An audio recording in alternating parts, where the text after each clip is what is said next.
Նա իր բիզնեսը կառավարում էր ամուր ձեռքով, սակայն տարիներ ի վեր չէր զգացել, թե ինչ է, երբ մեկը հպվում է քեզ։ Մի պատահական փողոցում, մի սովորական օր, ժպիտը նրա սիրտը խոցեց ինչպես նետ։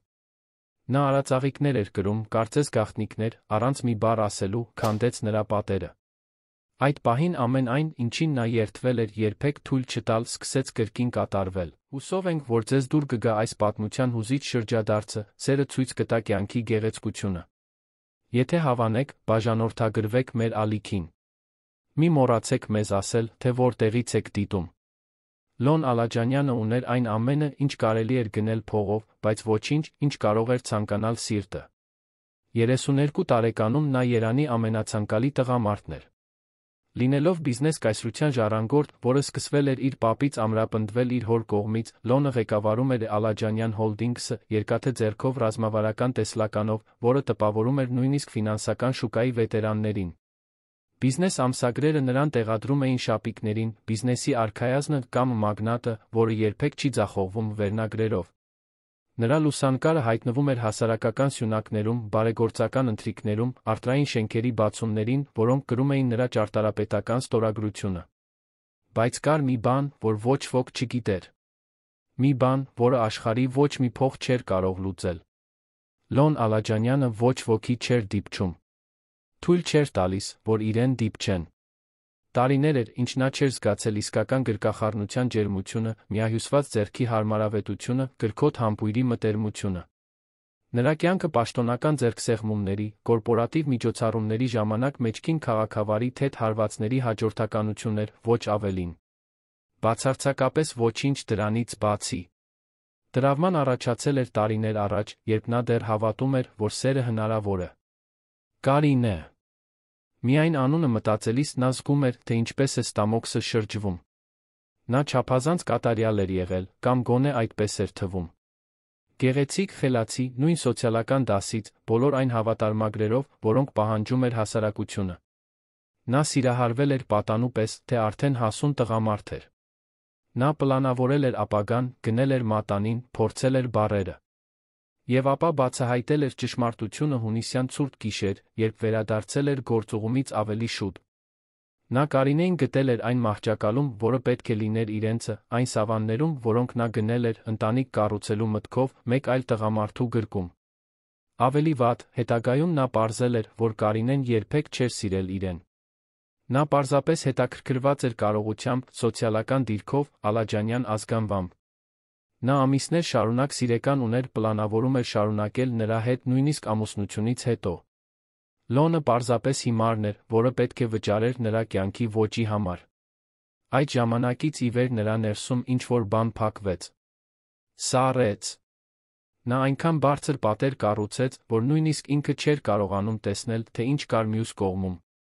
Նա սկսեց ապրել որպես էլեգանտ ավտոմատ, արթնանում էր առավոտյան 5-ին, մարզվում էր իր պենթհաուսի մասնավոր մարզասրահում, նախաճաշի ժամանակ, որը մատուցում էին լուռ աշխատակիցները, վերանայում էր ֆինանսական հաշվետվություններ, օրը անցկացնում էր անվերջ հանդիպումներում, ընթրում էր մենակ աստղային ռեստորաններում կամ իր տանը, քիչ էր քնում, միշտ հետապնդվելով մղձավանջներով, որոնք նրան հյուծում էին։ Նրա մայրը, Հասմիկ Ալաջանյանը, ամեն ինչ դիտում էր սրտի ցավով։ Նա բազմիցս փորձել էր խոսել, բայց Լոնը միշտ շեղում էր թեման այնպիսի հմտությամբ, որը միայն իսկապես վիրավորվածներն ունեն։ Նա քաղաքավարի էր, ուշադիր նրա հանդեպ, բայց հեռու էր պահում նույնիսկ իր մորից։ Հասմիկը գիտեր, որ իր որդին մեռած է ներսից, թե շարունակում էր շնչել։ Այդ հինգշաբթի կեսօրին Լոնը վերադառնում էր Բաղրամյան պողոտայում տեղի ունեցած հատկապես լարված հանդիպումից։ Նրա սովորական վարորդը, պարոն Հովսեփը, հիվանդ էր, ուստի մեքենան վարում էր մի փոխարինող, ով դեռ լավ չէր ճանաչում տնօրենի նախընտրելի երթուղիները։ Երբ Լոնը խնդրեց այլ ճանապարհով գնալ, ինչը անսովոր էր նրա համար, ով միշտ գնահատում էր արդյունավետությունն ու առօրյան, վարորդը հնազանդվեց առանց հարցերի։ Մեքենան սահեց Երանի փողոցներով, թողնելով հայելապատ շենքերն ու լայն պողոտաները։ Նրանք մտան ավելի պարզ թաղամասեր, որտեղ տները կպած էին իրար, որտեղ գունավոր լվացքի պարանները զարդարում էին պատուհանները, որտեղ երեխաները խաղում էին նեղ մայթերին։ Լոնը ամեն ինչ դիտում էր ներմուծված մեքենայի մուգ պատուհանից, իրեն զգալով որպես տիեզերագնաց, որը դիտում է հեռավոր մոլորակ։ Դա տեղի ունեցավ Hydrangea փողոցի լուսացույցի մոտ, Կոնդ թաղամասում։ Լուսացույցը փակվեց, մեքենան կանգ առավ։ Լոնը զբաղված էր իր հեռախոսով, պատասխանելով էլեկտրոնային նամակներին, երբ ինչ-որ բան գրավեց նրա ուշադրությունը։ Դրսից մի շարժում, մի վառ գույն, որը հակադրվում էր քաղաքի մոխրագույնին։ Նա բարձրացրեց աչքերը, տեսավ։ Մի երիտասարդ կին անցնում էր հետիոտնային անցումով, գրելով արածաղիկների հսկայական փունջ։ Երեկոյան քամին խաղում էր նրա երկար, շագանակագույն մազերի հետ, դրանք պարեցնելով դեմքի շուրջ։ Նա կրում էր թեթ կիսաշրջազգեստ, որը ճոճվում էր յուրաքանչյուր շտապող քայլի հետ, պարզ բամբակյա բլուզ մաշված սանդալներ։ Ծաղիկները նրանից մեծ էին, դեղին շողշողուն, կարծես փոքրիկ առներ, որոնք նա կրում էր կրծքին։ Նրա աչքերը, նույնիսկ հեռվից, կարծես ժպտում էին։ Նրա մեջ կար մի թեթություն, մի բնական ուրախություն, որը չէր համապատասխանում քաոսային երթևեկությանը, մարդկանց շտապողականությանը, շարժիչների աղմուկին։ Լոնը քարացավ։ Նա զգաց, թե ինչպես է ինչ-որ տարօրինակ բան կատարվում իր կրծքի մեջ, մի բան, որը նա այդքան երկար ժամանակ չէր զգացել, որ գրեթե չճանաչեց։ Կարծես տարիներ շարունակ փակ դուռը թեթակի ցնցվել էր, կարծես լույսի շող էր անցել ճեղքերով։ Երիտասարդ կինը ավարտեց անցումը, անհետացավ մի անկյունում, մտնելով մի փոքրիկ ծաղկի խանութ, կանաչ ծածկով ձեռագիր ցուցանակով, սոնայի ծաղիկներ։ Լոնը շարունակում էր նայել նույնիսկ այն բանից հետո, երբ նա անհետացավ, կարծես դեռ կարող էր տեսնել նրան, եթե բավական ուժեղ կենտրոնացներ իր տեսողությունը։ Լուսացույցը բացվեց։ Վարորդը շարունակեց։ Բայց Լոնը չէր կարողանում այդ պատկերը հանել մտքից։ Օրվա մնացած մասում, կարևոր հանդիպումներում, որտեղ քննարկում էր միլիոններ, ստորագրում էր պայմանագրեր, որոնք կփոխեին շուկան, նրա միտքը միշտ վերադառնում էր այդ արածաղիկներին, այդ ժպիտին, որը նա հազիվ էր տեսել, բայց որը կարծես դրոշմվել էր նրա հիշողության մեջ։ Գիշերը, մենակ պենթհաուսում, դեպի լուսավորված քաղաք տեսարանով, Լոնը վիսկի էր խմում, դիտելով Երանի լույսերը, որոնք թարթում էին ցամաքային աստղերի պես։ Նա փորձեց իրեն համոզել, որ դա հիմարություն է։ Մի գեղեցիկ կին, որն անցնում է փողոցը։ Ոչինչ առանձնահատուկ։ Ոչինչ, որը կարող էր արդարացնել այդ տարօրինակ զգացումը կրծքի մեջ։ Նա սենտիմենտալ էր դառնում, գուցե արձակուրդի կարիք ուներ։ Կամ ավելի լավ հոգեբանի, քան ներկայիսը, ով միայն գիտեր կրկնել պատրաստի արտահայտություններ տրավմաները վերաիմաստավորելու մասին։ Բայց ճշմարտությունը այլ էր։ Եվ Լոնը գիտեր դա, թե չէր ցանկանում ընդունել։ Այդ երիտասարդ կնոջ մեջ ինչ-որ բան կար։ Ինչ-որ բան նրա պարզության մեջ, թեթության մեջ, այն ձի մեջ, թե ինչպես էր նա կրում այդ ծաղիկները, կարծես գանձեր լինեին։ Դա հակառակն էր այն ամենի, ինչ նա գիտեր։ Դա իրական էր։ Դա կենդանի էր։ Հաջորդ 2 օրը նա անցկացրեց, փորձելով մոռանալ։ Նա ավելի մեծ ինտենսիվությամբ ընկղմվեց աշխատանքի մեջ, փակեց 3 կարևոր գործարք, վիճեց 2 տնօրենների հետ, ովքեր միջակ արդյունքներ էին ներկայացրել։ Բայց ամեն գիշեր, քնելուց առաջ, պատկերը վերադառնում էր։ Արածաղիկները։ Քամին նրա մազերում։ Ժպիտը, որը նա պատկերացնում էր։ Հաջորդ երկուշաբթի օրը Լոնը մի բան արեց, որը բոլորովին դուրս էր նրա բնավորությունից։ Նա չեղարկեց կարևոր հանդիպումը, խնդրեց վարորդին իրեն հետ տանել այդ թաղամաս։ Նա բացատրություններ չտվեց։ Կարիք չկար։ Նա տնօրենն էր։ Ծաղկի խանութը հեշտությամբ գտավ։ Սոնայի ծաղիկները դեռ ուներ նույն կանաչ ծածկը, նույն գունավոր ծաղիկները դիմացի արկղերում, նույն ընտանեկան բիզնեսի տեսքը, որը քաջաբար դիմակայում է ագրեսիվ արդիականությանը։ Լոնը իջավ մեքենայից, իրեն ծիծաղելի զգալով։ Ինչ էր անում այնտեղ։ Ինչ էր մտնելու ասելու։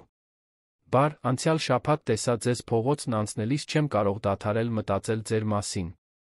Դա վատ ֆիլմի սյուժեի պես էր։ Բայց նրա ոտքերն արդեն տանում էին նրան ներս։ Խանութը փոքր էր, նեղ, լի գույներով ու բույրերով։ Կարմիր վարդերը տեղ էին զբաղեցնում սպիտակ երիցուկների հետ, նարնջագույն շուշանները մրցում էին վարդագույն մեխակների հետ։ Հատակին դույլեր կային, դարակներում ծաղկամաններ, հետում հին փայտյա վաճառասեղան։ Եվ այնտեղ, նուրբ զգուշությամբ մի ծաղկեփունջ դասավորելիս, նա էր։ Մոտիկից նա ավելի գեղեցիկ էր։ Նա չուներ այն արհեստական գեղեցկությունը, որն ունեին այն կանայք, ովքեր հաճախում էին Լոնի նույն միջավայրերը, այն գեղեցկությունը, որը ստեղծվում էր էսթետիկ կլինիկաներում, թանկարժեք սրահներում։ Նրա գեղեցկությունը բնական էր, պարզ, անկեղծ։ Օվալ դեմք, քթի վրա թեթ պեպեններով, շագանակագույն արտահայտիչ աչքեր, գծված բերան, որն այժմ բացվում էր քաղաքավարի ժպիտով, տեսնելով հաճախորդի մուտքը։ Բարի գալուստ։ Կարող եմ օգնել։ Նրա ձայնը մեղմ էր, երաժշտական։ Լոնը բացեց բերանը, բայց ոչ մի ձայն դուրս չեկավ։ Նա, ով ղեկավարում էր հանդիպումներ տասնյակ ղեկավարների հետ, ով առանց թարթելու բանակցում էր ճապոնացիների, գերմանացիների, ամերիկացիների հետ, ով 5 լեզվի տիրապետում էր հարթ, համր էր ծաղկավաճառի առաջ։ Նա սպասեց, դեռ ժպտալով, առանց շտապելու։ Նա սովոր էր անվճռական հաճախորդներին։ Ես։ Լոնը կոկորդը մաքրեց, իրեն հիմար զգալով։ Ինձ ծաղիկներ են պետք։ Իհարկե։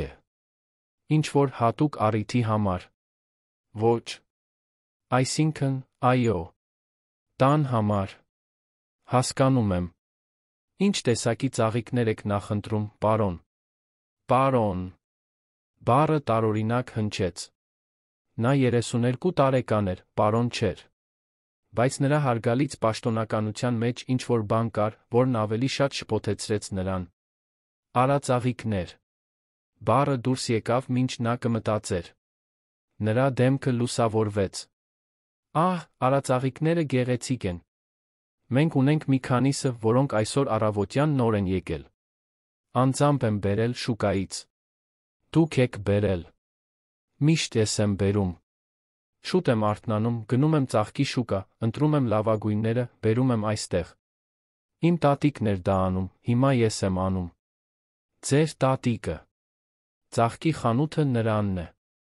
Սոնայի ծաղիկները։ Սոնան նա է։ Բայց հիմա նա հիվանդ է, ուստի ես մենակ եմ ամեն ինչի մասին հոգ տանում։ Նրա ձայնում հպարտություն կար։ Հպարտություն սեր։ Լոնը նկատեց, որ նա ուղիղ նայում է շեղեց հայացքը, ծածնելով, թե զննում է մի խոլորձի ծաղկաման։ Քանի՞։ Արածաղիկ կցանկանայիք, պարոն։ Բոլորը։ Ինչպե՞ս։ Ես ուզում եմ բոլոր արածաղիկները, որ դուք ունեք։ Երիտասարդ կինը թարթեց աչքերը, զարմացած։ Շատ են։ Ես ունեմ մոտ 30 պատրաստի փունջ 100 արածաղիկ առանձին։ Միջոցառում եք պլանավորում։ Ոչ։ Պարզապես ուզում եմ բոլորը։ Բայց։ Նա վարանեց, շփոթված։ Մի ամբողջ տոն եք զարդարելու։ Ինչ-որ նման բան։ Լավ։ Ես կպատրաստեմ։ Մի փոքր ժամանակ կպահանջվի ամեն ինչ փաթեթավորելու համար։ Պարոնը կարող է սպասել, թե՞։ Կնախընտրի, որ ես առաքեմ։ Կսպասեմ։ Լոնը նստեց դռան մոտ գտնվող փայտյա նստարանին, լիովին անտեղի այդ պարզ միջավայրում։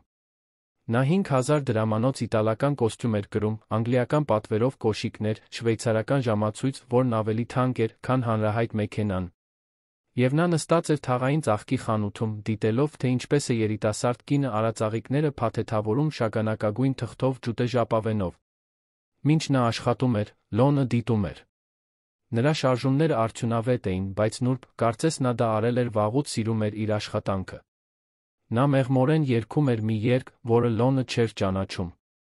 Երբեմն նա կանգ էր առնում, թառամաս թերթիկները հեռացնելու, ինչ-որ ծաղիկը շտկելու, որը պնդում էր թեք մնալ, ստուգելու, թե արդյոք թուղթը լավ էր կապված։ Նրա անունը հայտնվեց Լոնի լեզվի ծայրին, բայց նա չհամարձակվեց հարցնել։ Դեռ ոչ։ Դա չափազանց տարօրինակ կլիներ։ 40 րոպե անց նա ավարտեց։ Վաճառասեղանին փնջերի կույտեր կային, բոլորը խնամքով փաթեթավորված։ Պատրաստ է։ Ձեզ օգնություն կպահանջվի մեքենա տանելու համար։ Շատ ծաղիկներ կան։ Ես վարորդ ունեմ։ Նա կօգնի։ Լոնը մոտեցավ վաճառասեղանին վճարելու համար։ Երբ նա ասաց գումարը, Լոնը գրեթե ծիծաղեց։ Դա ծիծաղելիորեն էժան էր։ Այդքանով նույնիսկ մեքենայի վառելիքը չէր վճարվի։ Նա հանեց դրամապանակը, մեկնեց կրեդիտ քարտը։ Քարտը վերցնելիս նրա մատները պատահաբար դիպան Լոնի մատներին։ Դա նվազագույն, արագ, աննշան հպում էր։ Բայց Լոնը զգաց, թե ինչպես է էլեկտրական հոսանք բարձրանում իր ձեռքով։ Նա կտրուկ հետ քաշեց ձեռքը, կարծես տաք բանի դիպած լիներ։ Նա նկատեց արձագանքը, շփոթվեց։ Կներեք։ Ձեռքերս հողոտ են։ Դա չէ։ Պարզապես շեղված էի։ Նա անցկացրեց քարտը, Լոնը մուտքագրեց գաղտնաբառը, գործարքը հաստատվեց։ Այդքան պարզ։ Բայց երբ նա վերադարձրեց քարտը, Լոնը տեսավ, որ նա նայում է դրա վրա տպագրված անվանը։ Լոն Ալաջանյան։ Նա նայեց Լոնին մի փոքր լայն բացված աչքերով։ Այդ Լոն Ալաջանյանը կախված է։ Շատերին եք ճանաչում։ Ալաջանյան հոլդինգսից։ Ամսագրում տեսա։ Բայց երբեք չէի մտածել, որ… Նա կանգ առավ, կարմրելով։ Կներեք։ Դա իմ գործը չէ։ Երբեք չէի մտածել, թե ինչ… Որ դուք ծաղիկներ կգնեիք այստեղից։ Կարծում եմ, որ դուք ծաղիկներ եք գնում Աբովյան պողոտայի կամ Նորթերն ավենյուի ծաղկի խանութներից, այդ շքեղներից։ Ինչու այդպես կմտածեիք։ Որովհետ դուք… Նա անորոշորեն ժեստ արեց, բառեր փնտրելով։ Հարուստ եք։ Հայտնի։ Մեր աշխարհից չեք։ Եվ ո՞րն է ձեր աշխարհը։ Այս մեկը։ Նա ցույց տվեց շուրջը։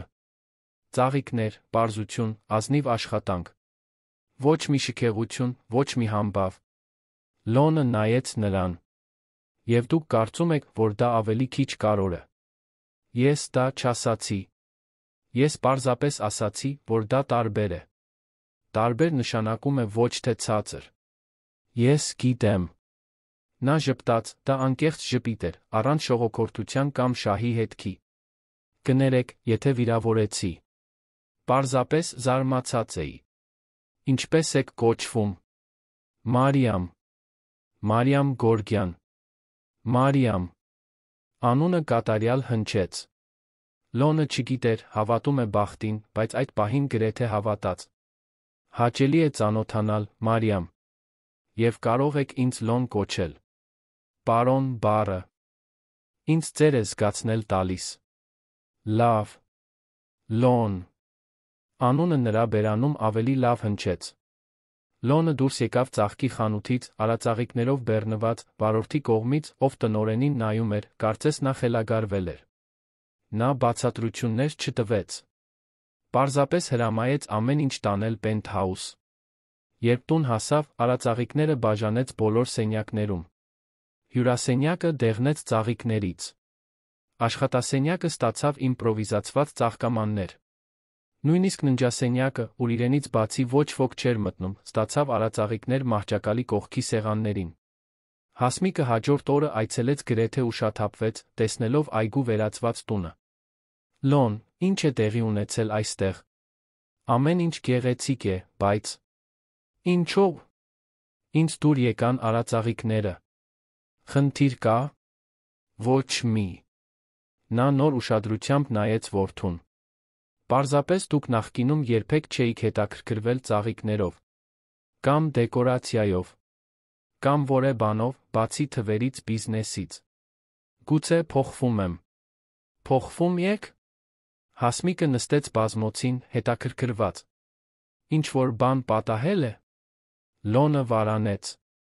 Նա չգիտեր, թե ինչպես բացատրի մի բան, որը ինքն էլ չէր հասկանում։ Ինչպես ասել մորը, որ 300 արածաղիկ է գնել, որովհետև մի թաղային ծաղկավաճառ ինչ-որ բան էր շարժել իր ներսում։ Ինչպես բացատրել, որ տարիներ շարունակ առաջին անգամ ցանկություն էր զգացել դիպչել ինչ-որ մեկին, թե միայն համարձակություն էր ունեցել թույլ տալ, որ նրա մատները պատահաբար դիպչեն իրենին։ Ոչինչ չի պատահել, մամ։ Պարզապես ծաղիկներ եմ գնել։ Հանգստացեք։ Բայց Հասմիկը ճանաչում էր իր որդուն։ Եվ գիտեր ճանաչել, երբ նա ստում էր։ Այդ միշտ այդքան սառը աչքերում ինչ-որ տարբեր բան կար։ Մի գայծ։ Փոքր, գրեթե աննկատելի, բայց կար։ Մինչ մայրը դեռ կասկածանքով հեռանում էր, Լոնը մենակ մնաց արածաղիկների մեջ։ Նա վերցրեց հեռախոսը, մուտքագրեց նրա անունը սոցիալական ցանցերում։ Մարիամ Գորգյան։ Տասնյակ պրոֆիլներ կային, բայց ոչ մեկը նրանը չէր թվում։ Նա Instagram, Facebook կամ որևէ թվային ներկայություն չուներ։ Կարծես նա ապրում էր զուգահեռ աշխարհում, անտարբեր գերակշռության դարաշրջանին։ Դա նրան ավելի շատ էր հետաքրքրում։ Մի դարաշրջանում, երբ բոլորը ցուցադրվում էին, երբ կյանքը վերածվում էր ներկայացման, Մարիամը պարզապես գոյություն չուներ առցանց։ Նա չափազանց իրական էր վիրտուալ աշխարհի համար։ Հաջորդ օրերը նա անցկացրեց տարօրինակ տանջանքի մեջ։ Նա ուզում էր վերադառնալ ծաղկի խանութ, բայց պատրվակ չուներ։ Ամեն արածաղիկ արդեն գնել էր։ Ինչ կասեր։ Ինձ ավելի շատ ծաղիկներ են պետք։ Դա մոլուցք կթվար։ Եվ գուցե այդպես էլ կար։ Բայց ուրբաթ օրը, երբ առաջին արածաղիկները սկսեցին թառամել, Լոնը գտավ իր պատրվակը։ Նա իջավ մեքենայից Սոնայի ծաղիկների դիմաց, սիրտը ավելի արագ բաբախելով, քան ցանկացած բիզնես հանդիպման ժամանակ։ Մարիամը այնտեղ էր, ինչպես միշտ։ Այս անգամ նա կրում էր պարզ ծաղկավոր զգեստ, իսկ մազերը հավաքած էին պոչուկով։ Երբ նա տեսավ Լոնին մտնող, ժպտաց. Լոն, վերադարձաք։ Ծաղիկներն արդեն թառամել են։ Մի քանիսը, այո։ Եկա էլի վերցնելու։ Նա ծիծաղեց. Դուք իսկապես սիրում եք արածաղիկներ, այնպես չէ։ Սիրում եմ։ Սուտը հեշտությամբ դուրս եկավ։ Միշտ սիրել եմ։ Ուրեմն ճիշտ տեղ եք եկել։ Նորերը եկել են այսօր։ Նույն քանակն եք ուզում։ Կարող է լինել։ Մինչ նա առանձնացնում էր ծաղիկները, Լոնը համարձակություն հավաքեց. Մարիամ։ Այո։ Կարող եմ ձեզ անձնական հարց տալ։ Նա դադարեցրեց իր արածը, նայեց նրան, զգուշավոր, բայց հետաքրքրված։ Կախված է հարցից։ Ինչու սոցիալական ցանցեր չունեք։ Մարիամը թարթեց աչքերը, ակնհայտորեն չսպասելով այդ հարցին։ Ինչպես գիտեք, որ չունեմ։ Փնտրեցի։ Ձեզ չգտա։ Ինձ փնտրել եք։ Նրա ձայնում անկեղծ զարմանք կար։ Ինչո՞վ։ Լոնը զգաց, թե ինչպես է դեմքը տաքանում։ Նա չէր հիշում, թե վերջին անգամ երբ էր կարմրել։ Որովհետ ուզում էի ավելին իմանալ ձեր մասին։ Մարիամը մի պահ լռեց։ Հետո նորից սկսեց փաթեթավորել արածաղիկները, բայց շրթունքներին փոքր ժպիտ կար։ Ես չեմ սիրում սոցիալական ցանցեր։ Նախընտրում եմ ապրել իրական կյանքով, գիտեք։ Խոսել մարդկանց աչքերին նայելով, ոչ թե էկրանների միջոցով։ Դա հնաոճ է, գիտեմ։ Դա հնաոճ չէ։ Դա հազվադեպ է։ Նա նորից նայեց նրան։ Դուք ունեք սոցիալական ցանցեր։ Ունեմ։ Միայն պրոֆեսիոնալ։ Իմ օգնականն է հոգ տանում։ Անձնական ոչինչ չեմ տեղադրում։ Ինչո՞վ։ Որովհետ իմ անձնական կյանքը ոչ ոքի գործը չէ։ Եվ որովհետ։ Լոնը վարանեց։ Որովհետ շատ բան չունեմ տեղադրելու։ Իմ կյանքը հետաքրքիր չէ։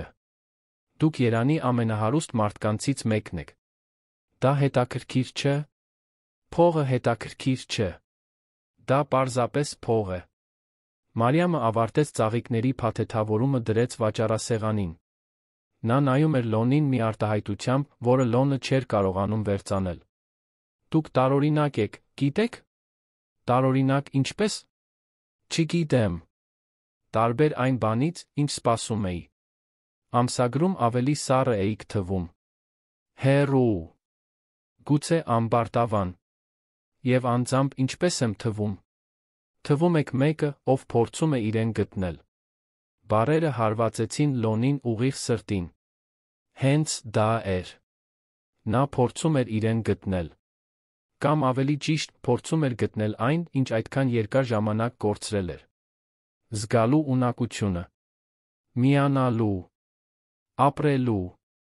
Նա նորից վճարեց ծաղիկների համար, այս անգամ ավելացնելով սպիտակ վարդերի ծաղկեփունջ, որը նա խորհուրդ էր տվել հյուրասենյակի համար։ Երբ նա հեռացավ, Լոնը գիտեր, որ կվերադառնա։ Եվ նորից կվերադառնա։ Եվ նորից։ Որովհետ Մարիամ Գորգյանը, ծաղկավաճառը, ով արածաղիկներ էր վաճառում, Instagram չուներ, արել էր մի բան, որը անհնար էր թվում, նա ճեղքել էր այն զրահը, որը Լոնը կառուցել էր սրտի շուրջ։ Եվ տարիներ շարունակ առաջին անգամ Լոն Ալաջանյանը վախեցավ։ Ոչ թե փող կամ բիզնես կորցնելուց։ Վախեցավ շատ ավելի սարսափելի բանից, զգալուց։ Հաջորդող շաբաթները վերածվեցին մի առօրյայի, որը Լոնը երբեք չէր պատկերացրել։ Ամեն երեքշաբթի ուրբաթ, առանց բացակայության, նա հայտնվում էր Սոնայի ծաղիկներում։ Միշտ ինչ-որ պատրվակով ծաղիկներ էր պետք գրասենյակի համար, հանդիպումների սենյակի համար, մորը նվեր տալու համար, ընկերության մուտքի սրահը զարդարելու համար։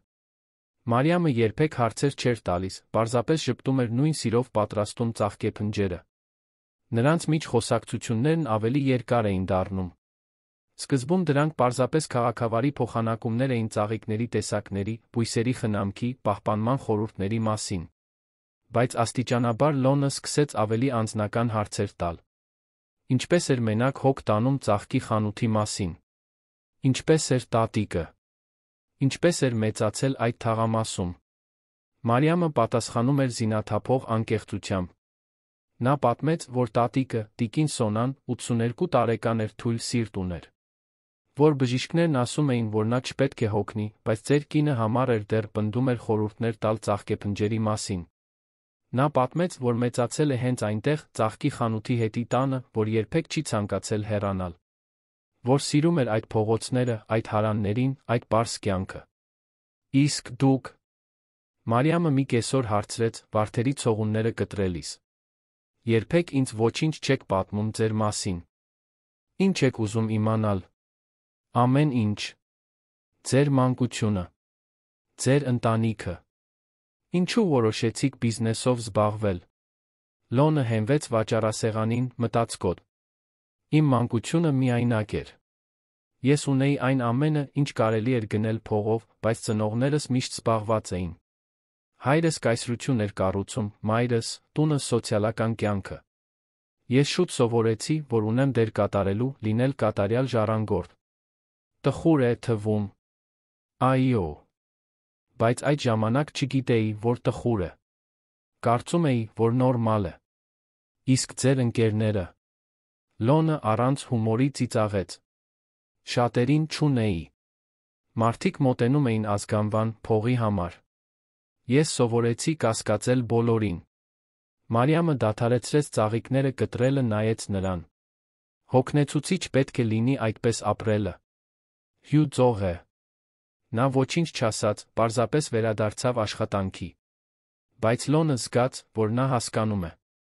Ինչ-որ կերպ, այդ երիտասարդ կինը, ով մեծացել էր ծաղիկներ վաճառելով, ավելի լավ էր հասկանում իր միայնությունը, քան ցանկացած թանկարժեք թերապևտ երբեք կարողացել էր։ Մի օր Լոնը եկավ սովորականից շուտ։ Ծաղկի խանութը դեռ փակ էր, բայց նա շարժում տեսավ ներսում։ Նա թակեց ապակուն, Մարիամը հայտնվեց, դուռը բացելով հոգնած ժպիտով։ Կներեք, դեռ չենք բացվել։ Բայց կարող եք ներս մտնել։ Ինչ-որ բան պատահել է։ Դուք հյուծված եք թվում։ Գիշերն անցկացրել եմ հիվանդանոցում։ Իմ տատիկը կրիզ ուներ։ Այնտեղից եմ եկել, նույնիսկ չեմ քնել։ Լոնը զգաց, թե ինչպես է անկեղծ անհանգստությունը պատում իրեն։ Նա լավ է։ Կայուն։ Բայց ավելի ու ավելի փխրուն։ Բժիշկներն ասացին, որ ցանկացած պահի կարող է լինել։ Մարիամը սրբեց մի արցունք, որը համառորեն թափվում էր։ Կներեք։ Չպետք է ձեզ հետ բացվեի։ Ինչու ոչ։ Որովհետև դուք իմ հաճախորդն եք։ Եվ որովհետև վստահ եմ, որ դուք շատ ավելի մեծ խնդիրներ ունեք, քան իմը լսելը։ Լոնը մեկ քայլ առաջ արեց, գրեթե դիպչելով նրան, բայց վերջին վայրկյանին զսպեց իրեն։ Մարիամ, դուք ոչ միայն իմ հաճախորդն եք։ Դուք իմ ընկերն եք։ Մենք ընկերներ ենք։ Հարցն անկեղծ էր, առանց չարության։ Ես կցանկանայի, որ լինեինք։ Մարիամը ժպտաց արցունքների միջից։ Ես էլ կցանկանայի։ Այդ պահին Լոնը որոշում կայացրեց։ Այսօր փակեք խանութը։ Ես ձեզ տուն կտանեմ հանգստանալու։ Չեմ կարող։ Պետք է աշխատեմ։ Դուք հյուծված եք։ Այդպես ոչ ոքի չեք կարողանա սպասարկել։ Եվ վստահ եմ, որ տիկին Սոնան ուրախ չէր լինի, իմանալով, որ դուք ձեզ սպանում եք աշխատանքով։ Մարիամը վարանեց։ Հետո գլխով արեց, չափազանց թույլ էր վիճելու համար։ Լավ։ Միայն այսօր։ Լոնը նրան տարավ ծաղկի խանութի հետի տուն։ Դա փոքր էր, հին, բայց անթերի մաքուր կազմակերպված։ Սեղաններին ձեռագործ խաչեր կային, պատերին հին լուսանկարներ, օդում թարմ սուրճի բույր։ Դա իսկական տուն էր, լի կյանքով հիշողություններով, այնքան տարբեր այն սառը անձնական պենթհաուսից, որտեղ ապրում էր Լոնը։ Պառկեք, հանգստացեք։ Ես ամեն ինչի մասին կհոգամ։ Դուք…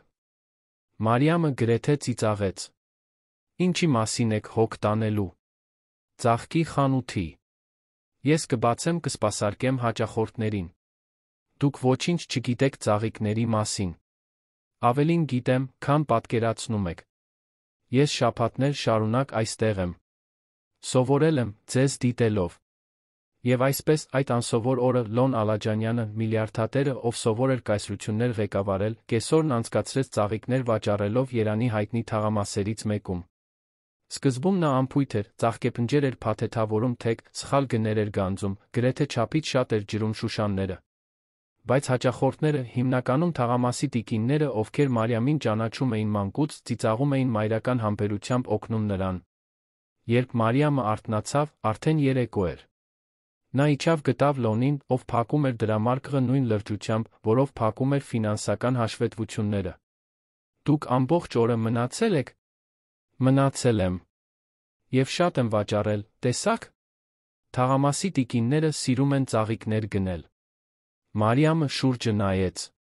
Խանութը կազմակերպված էր, ծաղիկները բոլորը ջրված, հատակը մաքուր։ Դուք եք ամեն ինչ արել։ Տիկին Սաթենիկի, տիկին Անահիտի, տիկին Գայանեի օգնությամբ։ Նրանք ինձ սովորեցրին։ Մարիամի աչքերը նորից լցվեցին, բայց այս անգամ ոչ թե տխրությունից։ Շնորհակալություն, Լոն։ Իսկապես։ Ձեզ պետք չէր։ Ես գիտեմ։ Բայց ուզեցի։ Ինչո՞վ։ Լոնը նայեց նրան։ Հարցը, որից նա խուսափում էր շաբաթներ շարունակ, այնտեղ էր, բաբախում էր նրանց միջ։ Որովհետև դու ինձ համար կարևոր ես, Մարիամ։ Կարևոր ես մի ձով, որը չեմ կարող բացատրել։ Եթե հավանում եք, մեկնաբանեք, թե ինչ կարծիք ունեք մեր զույգի սիրավեպի մասին։ Մարիամը լռեց, աչքերը լայն բացված։ Հետո մեկ քայլ առաջ արեց, մի համարձակությամբ, որը զարմացրեց երկուսին էլ, բռնեց նրա ձեռքը։ Լոնը բնազդաբար հետ քաշվեց, ամբողջ մարմինը լարված։ Բայց նա չթողեց։ Ամեն ինչ լավ է։ Ես ձեզ չեմ վնասի։ Դա չէ։ Պարզապես ես։ Լոնը խորը շունչ քաշեց։ Շատ ժամանակ է անցել, ինչ ես ոչ ոքի չեմ դիպչել։ Բառացիորեն։ Չեմ կարող։ Ինչո՞վ։ Որովհետև ինձ վնասել են։ Եվ ես պատեր եմ կառուցել, որպեսզի նորից չվիրավորվեմ։ Բայց այդ պատերն ինձ էլ են բանտարկել։ Մարիամը նուրբ սեղմեց նրա ձեռքը։ Այսպիսով, եկեք դրանք դանդաղ քանդենք։ Առանց շտապելու։ Մի աղյուսը մեկից։ Լոնը նայեց իր ձեռքը բռնող նրա ձեռքին։ Դա փոքր ձեռք էր, աշխատողի կոշտուկներով, կարճ գործնական եղունգներով։ Բայց դա ամենագեղեցիկ ձեռքն էր, որ նա երբե տեսել էր։ Նա զգաց նրա ջերմությունը, որը թափանցում էր իր մաշկի միջով, բարձրանում էր իր ձեռքով, հասնում էր կրծքին։ Դա սարսափելի էր։ Դա հրաշալի էր։ Նրանք այդպես մնացին երկար րոպեներ, պարզապես ձեռք ձեռքի բռնած ծաղկի խանութի լռության մեջ։ Դրսում կյանքը շարունակվում էր, մեքենաներ էին անցնում, երեխաներ էին աղաղակում խաղալիս, շրջիկ վաճառողները գովազդում էին իրենց ապրանքները։ Բայց ներսում, այդ փոքրիկ բուրումնավետ տարածքում, երկու աշխարհ սկսում էին հանդիպել։ Հաջորդող շաբաթներին Լոնի Մարիամի միջ կապն ավելի խորացավ։ Նա սկսեց այցելել նրան ոչ միայն երեքշաբթի ուրբաթ, այլ ամեն օր։ Նա գալիս էր աշխատանքից հետո, դեռ կոստյումով, օգնում էր փակել խանութը։ Նա տանում էր ծանր դույլեր, կազմակերպում էր ծաղիկներ, մաքրում էր հատակը։ Հարանները աճող հետաքրքրությամբ դիտում էին այդ էլեգանտ տղամարդուն, ով ծաղկի խանութի մայթը մաքրում էր, կարծես դա աշխարհի ամենաբնական բանը լիներ։ Մարիամը նրան ներկայացրեց տատիկին մի կիրակի կեսօրին։ Տիկին Սոնան պառկած էր փոքրիկ ննջասենյակի մահճակալին, գծկված, բայց կենդանի ուշադիր աչքերով։ Նա Լոնին գլխից մինչ ոտք ուսումնասիրեց նախքան խոսելը։ Այսպիսով, դուք այն հարուստ տղան եք, ով գնում է իմ թոռնուհու բոլոր ծաղիկները։ Լոնը անհարմար ժպտաց։ Այո, ես եմ, տիկին։ Եվ ինչ նպատակ ունեք Մարիամի հետ։ Տատիկ։ Մարիամը կարմրեց։ Ձեզ պետք չէ նրան հարցաքննել։ Պետք է, այո։ Դու շատ միամիտ ես, բոլորին հավատում ես։ Այս տղան կարող է օգտվել քեզանից։ Լոնը մոտեցավ մահճակալին ծնկի իջավ, հասնելով ծեր կնոջ աչքերի բարձրությանը։ Տիկին Սոնա, ես չեմ ստի ասելով, որ ճշգրիտ գիտեմ, թե ինչ եմ ուզում։ Բայց գիտեմ, որ ձեր թոռնուհին ամենաառանձնահատուկ մարդն է, ում ես հանդիպել եմ։ Եվ գիտեմ, որ երբեք ոչինչ չէի անի նրան վնասելու համար։ Գուցե այդպես չի թվում, բայց ես խոսքի տեր մարդ եմ։ Տիկին Սոնան լուռ ուսումնասիրեց նրան։ Հետո դանդաղ գլխով արեց։ Լավ։ Կարող եք մնալ։ Բայց եթե իմ աղջկան վիրավորեք, ես ձեզ կհետապնդեմ նույնիսկ մահից հետո։ Տատիկ։ Մարիամը մահացած էր ամոթից, բայց Լոնը ծիծաղեց։ Արդար է։ Այդ օրվանից Լոնը սկսեց այցելել նա տիկին Սոնային։ Նա նստում էր նրա մահճակալի կողքին, խոսում էին ամեն ինչի մասին, ծաղկի խանութի պատմության, նախկինում Երանի ինչպիսին լինելու, ձեր կնոջ երիտասարդության սերերի մասին։ Նա մանրամասն պատմում էր, աշխույժ, իսկ Լոնը անկեղծ ուշադրությամբ լսում էր։ Մարիամը դիտում էր այդ խոսակցությունները սրտի ցավով։ Տեսնել Երանի ամենահզոր մարդուն նստած պարզ աթոռին, բռնած իր տատիկի կնճռոտ ձեռքը, ծիծաղելով հին կատակների վրա, մի բան էր, որ նա երբեք չէր պատկերացրել հնարավոր։ Բայց ամեն ինչ ծաղիկներ չէին։ Բառացիորեն։ Լոնի, Մարիամի հետ կապված լինելու լուրը սկսեց տարածվել։ Սկզբում վարորդներն էին, ովքեր նրան տանում էին ծաղկի խանութ։ Հետո հարաններն էին, ովքեր լուսանկարներ էին անում։ Շուտով բամբասանքները սկսեցին շրջանառվել Լոնի սոցիալական շրջանակներում։ Եվ հենց այդպես Իզաբել Հակոբյանը իմացավ։ Իզաբելը այն ամենն էր, ինչ Մարիամը չէր։ Երանի ավանդական ընտանիքի ժառանգորդ, Եվրոպայում բարձրարարություն սովորած, էլիտար էսթետիկ կլինիկաներում քանդակված դեմքով մարմնով։ Նա 30 տարեկան էր, 3 խզված ամուսնություն, 1 մոլուցք, Լոն Ալաջանյանը։ Նա տարիներ շարունակ փորձել էր նրան գրավել։ Հայտնվում էր նույն միջոցառումներին, ներկա էր լինում նույն ակումբներում, անպայման անթերի էր լինում, երբ գիտեր, որ նա մոտակայքում կլինի։ Բայց Լոնը երբեք նվազագույն հետաքրքրություն չէր ցուցաբերել։ Նա քաղաքավարի էր, բարեհամբույր, բայց հեռու։ Իզաբելը դա վերագրում էր նրա կրած հայտնի տրավմային, այն զգացմունքային սառնությանը, որի մասին բոլորը խոսում էին։ Նա վստահ էր, որ համբերությամբ, համառությամբ ի վերջո կգրավի նրան։ Մինչ որ իմացավ Մարիամի մասին։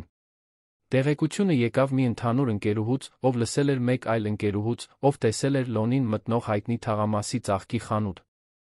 Սկզբում Իզաբելը կարծեց, որ սխալ է։ Լոն Ալաջանյանը ծայրամասի ծաղկի խանութում։ Անհնար է։ Բայց հետո եկան լուսանկարները, Լոնը դույլեր էր տանում, Լոնը խոսում էր պարզ զգեստով մի երիտասարդ կնոջ հետ, Լոնը ժպտում էր մի ձով, որը Իզաբելը երբեք չէր տեսել։ Զայրույթը, որ նա զգաց, ներքին էր։ Ինչպես էր նա համարձակվում։ Ինչպես էր նա համարձակվում արամարել իրեն, իր ողջ գեղեցկությամբ, իր կրթությամբ, իր տոհմով, որ հետաքրքրվեր ցանկացած ծաղկավաճառով։ Իզաբելը սկսեց հետաքննել։ Նա վարձեց մասնավոր դետեկտիվ, ով ամեն ինչ բացահայտեց Մարիամ Գորգյանի մասին։ Նա պարզեց, որ Մարիամը ծնողազուրկ է, մեծացել է հիվանդ տատիկի կողմից, առանց բարձրագույն կրթության, առանց ունեցվածքի։ Ոչ ոք։ Մի ողբերգական մոխրոտ, ով պատահաբար հանդիպել էր արքայազնին։ Բայց Իզաբելը հեքիաթի չարագործ չէր, ով հեշտությամբ կընդուներ պարտությունը։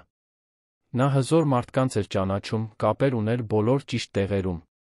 Եվ նա հատկապես լավ էր ճանաչում Տիգրան Վարդանյանին, Ալաջանյան հոլդինգսի փոքրամասնության բաժնետիրոջը, կասկածելի բարոյականության տեր մարդուն։ Տիգրանը միշտ նախանձել էր Լոնին։ Նախանձում էր տաղանդին, խարիզմային, բնական առաջնորդությանը։ Նա 15 տարի աշխատել էր ընկերությունում, բայց երբեք չէր մոտեցել ժառանգորդի հեղինակությանը։ Երբ Իզաբելը նրան դիմեց առաջարկով, նա ուշադիր լսեց։ Գաղափարը պարզ էր՝ ոչնչացնել Մարիամի հեղինակությունը, նրան ներկայացնել որպես շահամոլ, շահագործող, ով միայն Լոնի փողերն էր ուզում։ Եթե կարողանային Լոնին ստիպել հավատալ, որ իրեն նորից օգտագործում են, նա կհեռանար։ Եվ Իզաբելը վերջապես կարող էր ունենալ նրան։ Նրանք սկսեցին դանդաղ։ Մարիամի լուսանկարները թանկարժեք խանութներում, խմբագրված այնպես, որ թվում էր, թե նա հարստություններ էր ծախսում։ Կեղծ պրոֆիլներ սոցիալական ցանցերում, տարածելով լուրեր, որ նա արդեն կապեր է ունեցել այլ հարուստ տղամարդկանց հետ։ Բամբասանքի բլոգերում տեղադրված հոդվածներ, ակնարկելով, որ ծաղկավաճառը կազմակերպել էր հանդիպումը Լոնի հետ։ Մարիամը սոցիալական ցանցեր չուներ, չէր հետում հայտնիների մասին նորություններին, ապրում էր իր պարզ կյանքով, անտարբեր թվային աշխարհին։ Նա չգիտեր, որ իր կերպարը ջախջախվում էր։ Լոնը նույնպես սկզբում չտեսավ։ Նա չափազանց զբաղված էր ապրելով, տարիներ շարունակ առաջին անգամ երջանկության նման մի բան։ Նա հեռանում էր ընկերությունից, անմիջապես գնում ծաղկի խանութ։ Ընտրում էր Մարիամի հետ թաղամասի պարզ ռեստորաններում, ուտելով շուկայի պարզ ուտեստներ, խմելով թարմ մրգային հյութ։ Նա բացահայտել էր, որ կյանք կար աստղային ռեստորաններից, թանկարժեք գինիներից դուրս։ Նա սկսել էր ավելի հաճախ դիպչել նրան։ Նրանք այժմ բնականաբար բռնում էին ձեռքերը։ Նա գրկում էր նրան հետից, երբ օգնում էր ծաղիկները դասավորել։ Մի անգամ մի պահի ազդեցությամբ համբուրեց նրա ճակատը, երբ նա ծիծաղեց մի հիմար կատակի վրա։ Մարիամը քարացել էր, հետո ժպտացել մի քաղցրությամբ, որը ստիպեց Լոնի սրտին անհամապատասխան բաբախել։ Բայց նրանց աշխարհը գոյություն չուներ վակուումում։ Եվ իրականությունը պատրաստվում էր ներխուժել կործանարար ուժով։ Առաջինը Հասմիկն էր տեսել։ Լոնի մայրը, միշտ ուշադիր բարձր հասարակության բամբասանքներին, սկսեց մեկնաբանություններ լսել բարեգործական ճաշերին, կեսօրվա թեյերին, սոցիալական միջոցառումներին։ Նրանք խոսում էին որդու, ծաղկավաճառի հետ կապված լինելու մասին։ Թե ինչպես դա ամոթ էր ընտանիքի համար։ Թե ինչպես աղջիկը, անշուշտ, միայն փող էր ուզում։ Հասմիկը, ով ճանաչում էր իր որդուն, գիտեր, որ պետք է հետաքննի նախքան դատելը։ Նա զուսպ կերպով վարձեց վստահելի մասնավոր դետեկտիվ խնդրեց Մարիամ Գորգյանի մասին ամբողջական զեկույց։ Զեկույցը մաքուր էր։ Մարիամը պարտքեր չուներ, դատական գործեր չուներ, հարուստ տղամարդկանց հետ կապերի պատմություն չուներ։ Նա հենց այն էր, ինչ թվում էր, աշխատասեր, ազնիվ երիտասարդ կին, ով խնամում էր հիվանդ տատիկին, ինքն իրեն էր պահում, ծաղիկներ վաճառելով։ Բացարձակապես ոչինչ սխալ չկար նրա հետ, բացի աղքատ լինելուց։ Բայց Հասմիկը նա ստացավ շրջանառվող մանիպուլյացված լուսանկարների պատճենները, կեղծ հոդվածների, և անհանգստացավ։ Ոչ թե Մարիամի համար, այլ այն ազդեցության համար, որ դա կունենար Լոնի վրա, եթե նա իմանար։ Նա փորձեց խոսել որդու հետ մի երեկո, երբ նա եկել էր նրա տուն ընթրելու։ Լոն, ես պետք է խոսեմ այդ աղջկա մասին։ Մարիամի մասին։ Լոնն անմիջապես լարվեց։ Ես չեմ ուզում լսել, մամ։ Եթե եկել եք նրա մասին վատ խոսելու։ Ես վատ խոսելու չեմ եկել։ Եկել եմ ձեզ զգուշացնելու։ Տարածում են լուրեր։ Կեղծ լուսանկարներ։ Ասում են, որ նա ձեզ հետ է միայն շահի համար։ Ստեր են։ Մարիամն այդպիսին չէ։ Ես գիտեմ։ Ես հետաքննություն անցկացրի։ Նա հենց այն է, ինչ թվում է, ազնիվ աշխատասեր աղջիկ։ Բայց Լոն, այդ մարդիկ չեն դադարի։ Նրանք կփորձեն համոզել ձեզ, որ նա ձեզ օգտագործում է։ Եվ ես վախենում եմ, որ ձեր անցյալի պատճառով դուք կհավատաք։ Լոնը սեղմեց բռունցքները։ Ես թույլ չեմ տա, որ նրան ոչնչացնեն, ինչպես ինձ ոչնչացրին։ Այսպիսով, դուք պետք է պատրաստ լինեք։ Եվ պետք է պաշտպանեք նրան։ Որովհետև այս փոթորիկը նոր է սկսվում։ Հասմիկը ճիշտ էր։ Փոթորիկը իսկապես նոր էր սկսվում։ Եվ շուտով, շատ շուտով, այն կդառնար փոթորիկ։ Մինչդեռ Մարիամը Լոնը երջանկության պղպջակի մեջ էին ապրում։ Նրանք չգիտեին, որ դրսում հզոր ուժեր էին դավադրում նրանց բաժանելու համար։ Նրանք չգիտեին, որ մանիպուլյացված լուսանկարներ էին շրջանառվում։ Նրանք չգիտեին, որ իրենց անունները Երանի էլիտայի բամբասանքի շրջանակներում էին։ Մի շաբաթ երեկոյան Լոնը նրան հրավիրեց ընթրիքի։ Ոչ թե թաղամասի ռեստորանում, այլ մի հատուկ վայրում, որը նա գիտեր, հարավային հատվածում թաքնված դիտակետ, որտեղից երում էր ամբողջ լուսավորված քաղաքը։ Նա իր պատրաստած ուտելիքը բերեց։ Այո, նա էր պատրաստել։ Նա օգնություն էր խնդրել մոր խոհարարուհուց, ով սովորեցրել էր պատրաստել պարզ ռիզոտո աղցան։ Դա կատարյալ չէր, բայց արված էր նվիրվածությամբ։ Մարիամը գրեթե լաց էր լինում, երբ տեսավ ջանքերը։ Դուք դա ինձ համար եք արել։ Ուզեցի հատուկ բան անել։ Դուք արժանի եք։ Նրանք նստեցին գետնին փռված ծածկոցի վրա, քաղաքը փայլում էր ներքում, ուտում էին խոսելով ամեն ինչի ոչնչի մասին։ Մարիամը պատմեց մի զվարճալի հաճախորդի մասին, ով հայտնվել էր ծաղկի խանութում, ցանկանալով մանուշակագույն ծաղիկներ, վատ աչքը վանելու համար։ Լոնը պատմեց մի հանդիպման մասին, որտեղ մի տնօրեն քնել էր ներկայացման կեսին։ Նրանք հիմա միասին ծիծաղում էին։ Հեշտությամբ։ Բնականաբար։ Երբ նրանք ավարտեցին ուտելը, պառկեցին կողք կողքի, նայելով աստղերին, որոնք համառորեն հայտնվում էին, չնայած լույսի աղտոտվածությանը։ Լոն. Ինչու ես։ Ինչպես է դա։ Դուք կարող էիք ունենալ ցանկացած կին։ Հարուստ, գեղեցիկ, կրթված։ Ինչու ընտրեցիք թաղային ծաղկավաճառին։ Լոնը շրջվեց, նրան նայելու։ Որովհետև դու ինձ նորից կյանքի զգալ տվեցիր։ Որովհետև երբ ես քեզ հետ եմ, ես ժառանգորդը չեմ, գործարարը չեմ, միլիարդատերը չեմ։ Ես պարզապես ես եմ։ Եվ դա ազատագրող է։ Բայց ես վախենում եմ։ Ինչի՞ց։ Որ դուք մի օր կարթնանաք կհասկանաք, որ ես ավելին եմ արժանի։ Ձեր դասի, ձեր աշխարհի մեկին։ Լոնը բռնեց նրա ձեռքը։ Մարիամ, դու իմ աշխարհից ես։ Դու իմ աշխարհն ես։ Մնացածը պարզապես տեսարան է։ Նա շրջվեց դեպի նա, աչքերը փայլում էին։ Ես էլ եմ վախենում, գիտեք։ Վախենում եմ ձեզ անկանխատեսելիորեն վնասելուց։ Որ բավարար չեմ լինի։ Որ դուք կհասկանաք, որ ես պարզապես մի պարզ մարդ եմ։ Դուք պարզապես ոչինչ չեք։ Դուք արտակարգ եք։ Եվ ապա, երանի աստղերի տակ, Լոնը համբուրեց նրան։ Դա մեղմ, զգույշ համբույր էր, լի չասված խոստումներով։ Մարիամը պատասխանեց, զգալով թիթեռներ ստամոքսում, սիրտը արագացած, ձեռքերը դողում էին։ Երբ նրանք բաժանվեցին, երկուսն էլ շնչահեղձ էին։ Դա կատարյալ։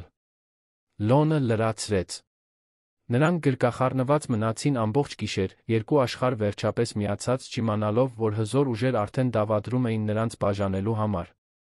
Չիմանալով, որ իրենց երջանկությունը պատրաստվում էր փորձության ենթարկվել այնպիսի ձերով, որոնք նրանք նույնիսկ չէին պատկերացնում հնարավոր։ Ռումբը պայթեց երկուշաբթի առավոտյան։ Լոնը ընկերությունում էր ճապոնացի ներդրողների հետ հանդիպման ժամանակ, երբ իր հեռախոսը սկսեց անդադար թրթռալ։ Սկզբում անտեսեց, կենտրոնացած միլիոնավոր պայմանագրի բանակցությունների վրա։ Բայց զանգերը չէին դադարում։ Հաղորդագրությունները լցվում էին։ Ինչ-որ բան սխալ էր։ Ընդմիջման ժամանակ նա ստուգեց հեռախոսը։ Ուներ 53 չկարդացված հաղորդագրություն, 22 բաց թողնված զանգ։ Մեծ մասը մամուլի քարտուղարությունից, մի քանիսը ընկերներից, մի քանիսը անհայտ համարներից։ Նա բացեց մամուլի քարտուղարության առաջին հաղորդագրությունը, զգաց, թե ինչպես է ստամոքսը շրջվում։ Կար մի հղում, բամբասանքի պորտալի։ Վերնագիրը մեծ տառերով աղաղակում էր։ Միլիարդատեր ժառանգորդը ընկնում է ամուսնական խաբեության թակարդը։ Ծայրամասի ծաղկավաճառը հանդիպում է կազմակերպում Ալաջանյան հոլդինգսի մագնատին որսալու համար։ Լոնը դողդոջուն ձեռքերով սեղմեց հղման վրա։ Հոդվածը դաժան էր, մանրամասն ամբողջովին կեղծ։ Ասվում էր, որ Մարիամը ամեն ինչ պլանավորել էր, որ նա ռազմավարականորեն կանգնում էր այդ լուսացույցի մոտ, սպասելով շքեղ մեքենաներին, որ նա արդեն փորձել էր նույն մարտավարությունը այլ հարուստ տղամարդկանց հետ։ Կային նրա լուսանկարները դիզայներական խանութներում, որոնք Լոնը երբեք չէր տեսել, քանի որ դրանք պարզապես տեղի չէին ունեցել։ Կային ենթադրյալ նախկին ընկերների անանուն ցուցմունքներ, ասելով, որ նա միայն փողով էր հետաքրքրված։ Զայրույթը, որ Լոնը զգաց, ակնթարթային էր։ Զայրույթ նրանց նկատմամբ, ովքեր դա արել էին, զայրույթ ստի նկատմամբ, զայրույթ դաժանության նկատմամբ։ Բայց զայրույթի հետ եկավ մեկ այլ բան։ Վախ։ Այդ հին, ներքին վախը, Կարինեի ժամանակներից։ Իսկ եթե դա ճիշտ էր։ Իսկ եթե իրեն նորից խաբում էին։ Ոչ։ Լոնը գլխով արեց, փորձելով հեռացնել մտքերը։ Մարիամն այդպիսին չէր։ Նա ճանաչում էր նրան։ Տեսնում էր անկեղծությունը նրա աչքերում, նրա ապրելակերպում, մարդկանց հետ շփվելու ձում։ Այդ ամենը սուտ էր։ Բայց լուսանկարներն այնքան իրական էին թվում։ Նա չեղարկեց հանդիպման մնացած մասը, վկայակոչելով արտակարգ իրավիճակ անմիջապես գնաց ծաղկի խանութ։ Պետք էր լսել Մարիամից։ Պետք էր, որ նա ասեր, որ ամեն ինչ կեղծ է։ Պետք էր հավատալ նրան։ Երբ հասավ, խանութը փակ գտավ։ Նա մի քանի անգամ թակեց, մինչ Մարիամը հայտնվեց։ Նա գունատ էր, աչքերը կարմրած, լացից։ Երբ տեսավ Լոնին, էլի արցունքներ թափվեցին։ Դուք տեսաք։ Դա հարց չէր, դա հաստատում էր։ Տեսա։ Լոնը ներս մտավ, դուռը փակելով իր հետից։ Մարիամ, ինչ է կատարվում։ Չգիտեմ։ Նա հեկեկաց։ Սկսեցի սարսափելի հաղորդագրություններ ստանալ։ Մարդիկ ինձ հայհոյում էին, շահամոլ, շահագործող էին անվանում։ Ասում էին, որ ես ձեզ օգտագործում եմ։ Ցույց տվեցին լուսանկարները, բայց Լոն, ես երդվում եմ, երբեք չեմ մտել այդ խանութներ։ Երբեք դա չեմ արել։ Ինչ որ մեկը ստում է իմ մասին։ Լոնը ուզում էր հավատալ։ Այնքան էր ուզում։ Բայց հին տրավման թույն էր շշնջում նրա մտքին։ Կարինեն էլ էր լացել։ Կարինեն էլ էր անմեղություն երդվել։ Եվ ի վերջո, ամեն ինչ սուտ էր։ Ինչպես եք բացատրում լուսանկարները։ Չգիտեմ։ Դրանք պետք է կեղծ լինեն, մոնտաժներ։ Չգիտեմ։ Բայց այդ լուսանկարներում ես չեմ։ Կամ եթե ես եմ, ապա դրանք արվել են առանց իմ իմացության խմբագրվել են։ Խնդրում եմ, դուք պետք է հավատաք ինձ։ Լոնը մեկ քայլ հետ արեց։ Կասկածը պետք է հայտնված լիներ նրա դեմքին, քանի որ Մարիամն ավելի գունատվեց։ Դուք չեք հավատում։ Նա շշնջաց։ Դուք կարծում եք, որ դա ճիշտ է։ Չգիտեմ, թե ինչ մտածեմ, Մարիամ։ Այս ամենը շատ նման է։ Ինչի՞։ Հետ։ Ձեր ինչ-որ նախկինի հետ, ով ձեզ խաբել է։ Ես նա։ Դա։ Եք կարծում։ Ես դա չասացի։ Բայց մտածում եք։ Մարիամը մոտեցավ, հուսահատված։ Լոն, նայեք ինձ։ Դուք ինձ ճանաչում եք։ Գիտեք, թե ով եմ ես։ Երբվանից եմ ես փողով հետաքրքրվել։ Երբվանից եմ ես ձեզանից որևէ բան խնդրել։ Ճիշտ էր։ Մարիամը երբեք ոչինչ չէր խնդրել։ Երբեք թանկարժեք նվերներ չէր ընդունել, երբ նա առաջարկում էր։ Ամաչում էր, երբ նա վճարում էր ընթրիքի համար։ Պնդում էր բաժանել հաշիվները, նույնիսկ երբ նա բողոքում էր։ Բայց վախն ավելի ուժեղ էր, քան տրամաբանությունը։ Ինձ ժամանակ է պետք։ Լոնը ձեռքով անցկացրեց մազերին, տանջված։ Պետք է պարզ մտածեմ։ Ժամանակ։ Մարիամի աչքերը լցվեցին ցավով։ Ձեզ ժամանակ պետք չէ։ Դուք պետք է վստահեք ինձ։ Բայց չեք կարող, այնպես չէ՞։ Այն բանի պատճառով, ինչ արել են ձեզ հետ անցյալում։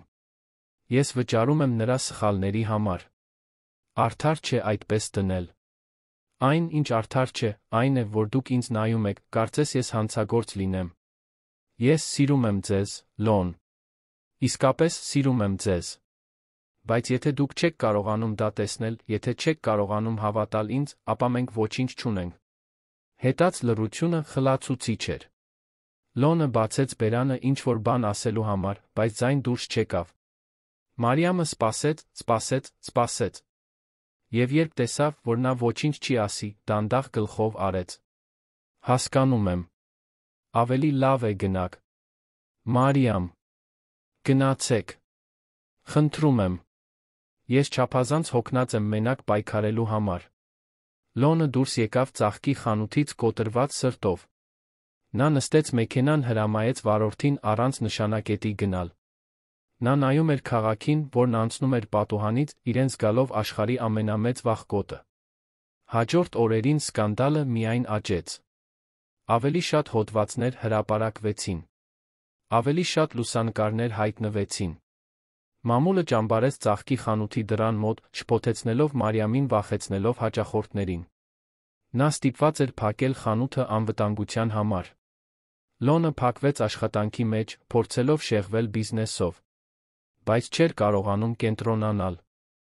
Մարիամին ամենուր էր տեսնում, ծաղիկներում, որոնք դեռ զարդարում էին իր գրասենյակը, սուրճում, որը նա ասում էր, որ շատ էր խմում, ժպիտում, որը նա այլևս չէր տեսնում։ Տիգրան Վարդանյանը ամեն ինչ դիտում էր վատթարացած բավարարվածությամբ։ Նրա պլանը կատարելապես աշխատում էր։ Լոնը հեռացել էր Մարիամից, խոցելի էր, կորած։ Դա կատարյալ ժամանակ էր մոտենալու, ընկերական ուս առաջարկելու, ընկերությունում իր դիրքն ամրապնդելու համար։ Իզաբելը նույնպես տոնում էր։ Նա հայտնվում էր այն միջոցառումներին, որոնց գիտեր, որ Լոնը կլինի, միշտ անթերի, միշտ մատչելի։ Բայց Լոնը հազիվ էր նայում նրան։ Նա ֆիզիկապես ներկա էր, բայց բացակա էր մնացած ամեն ինչում։ Վերջապես Հասմիկը գործի անցավ։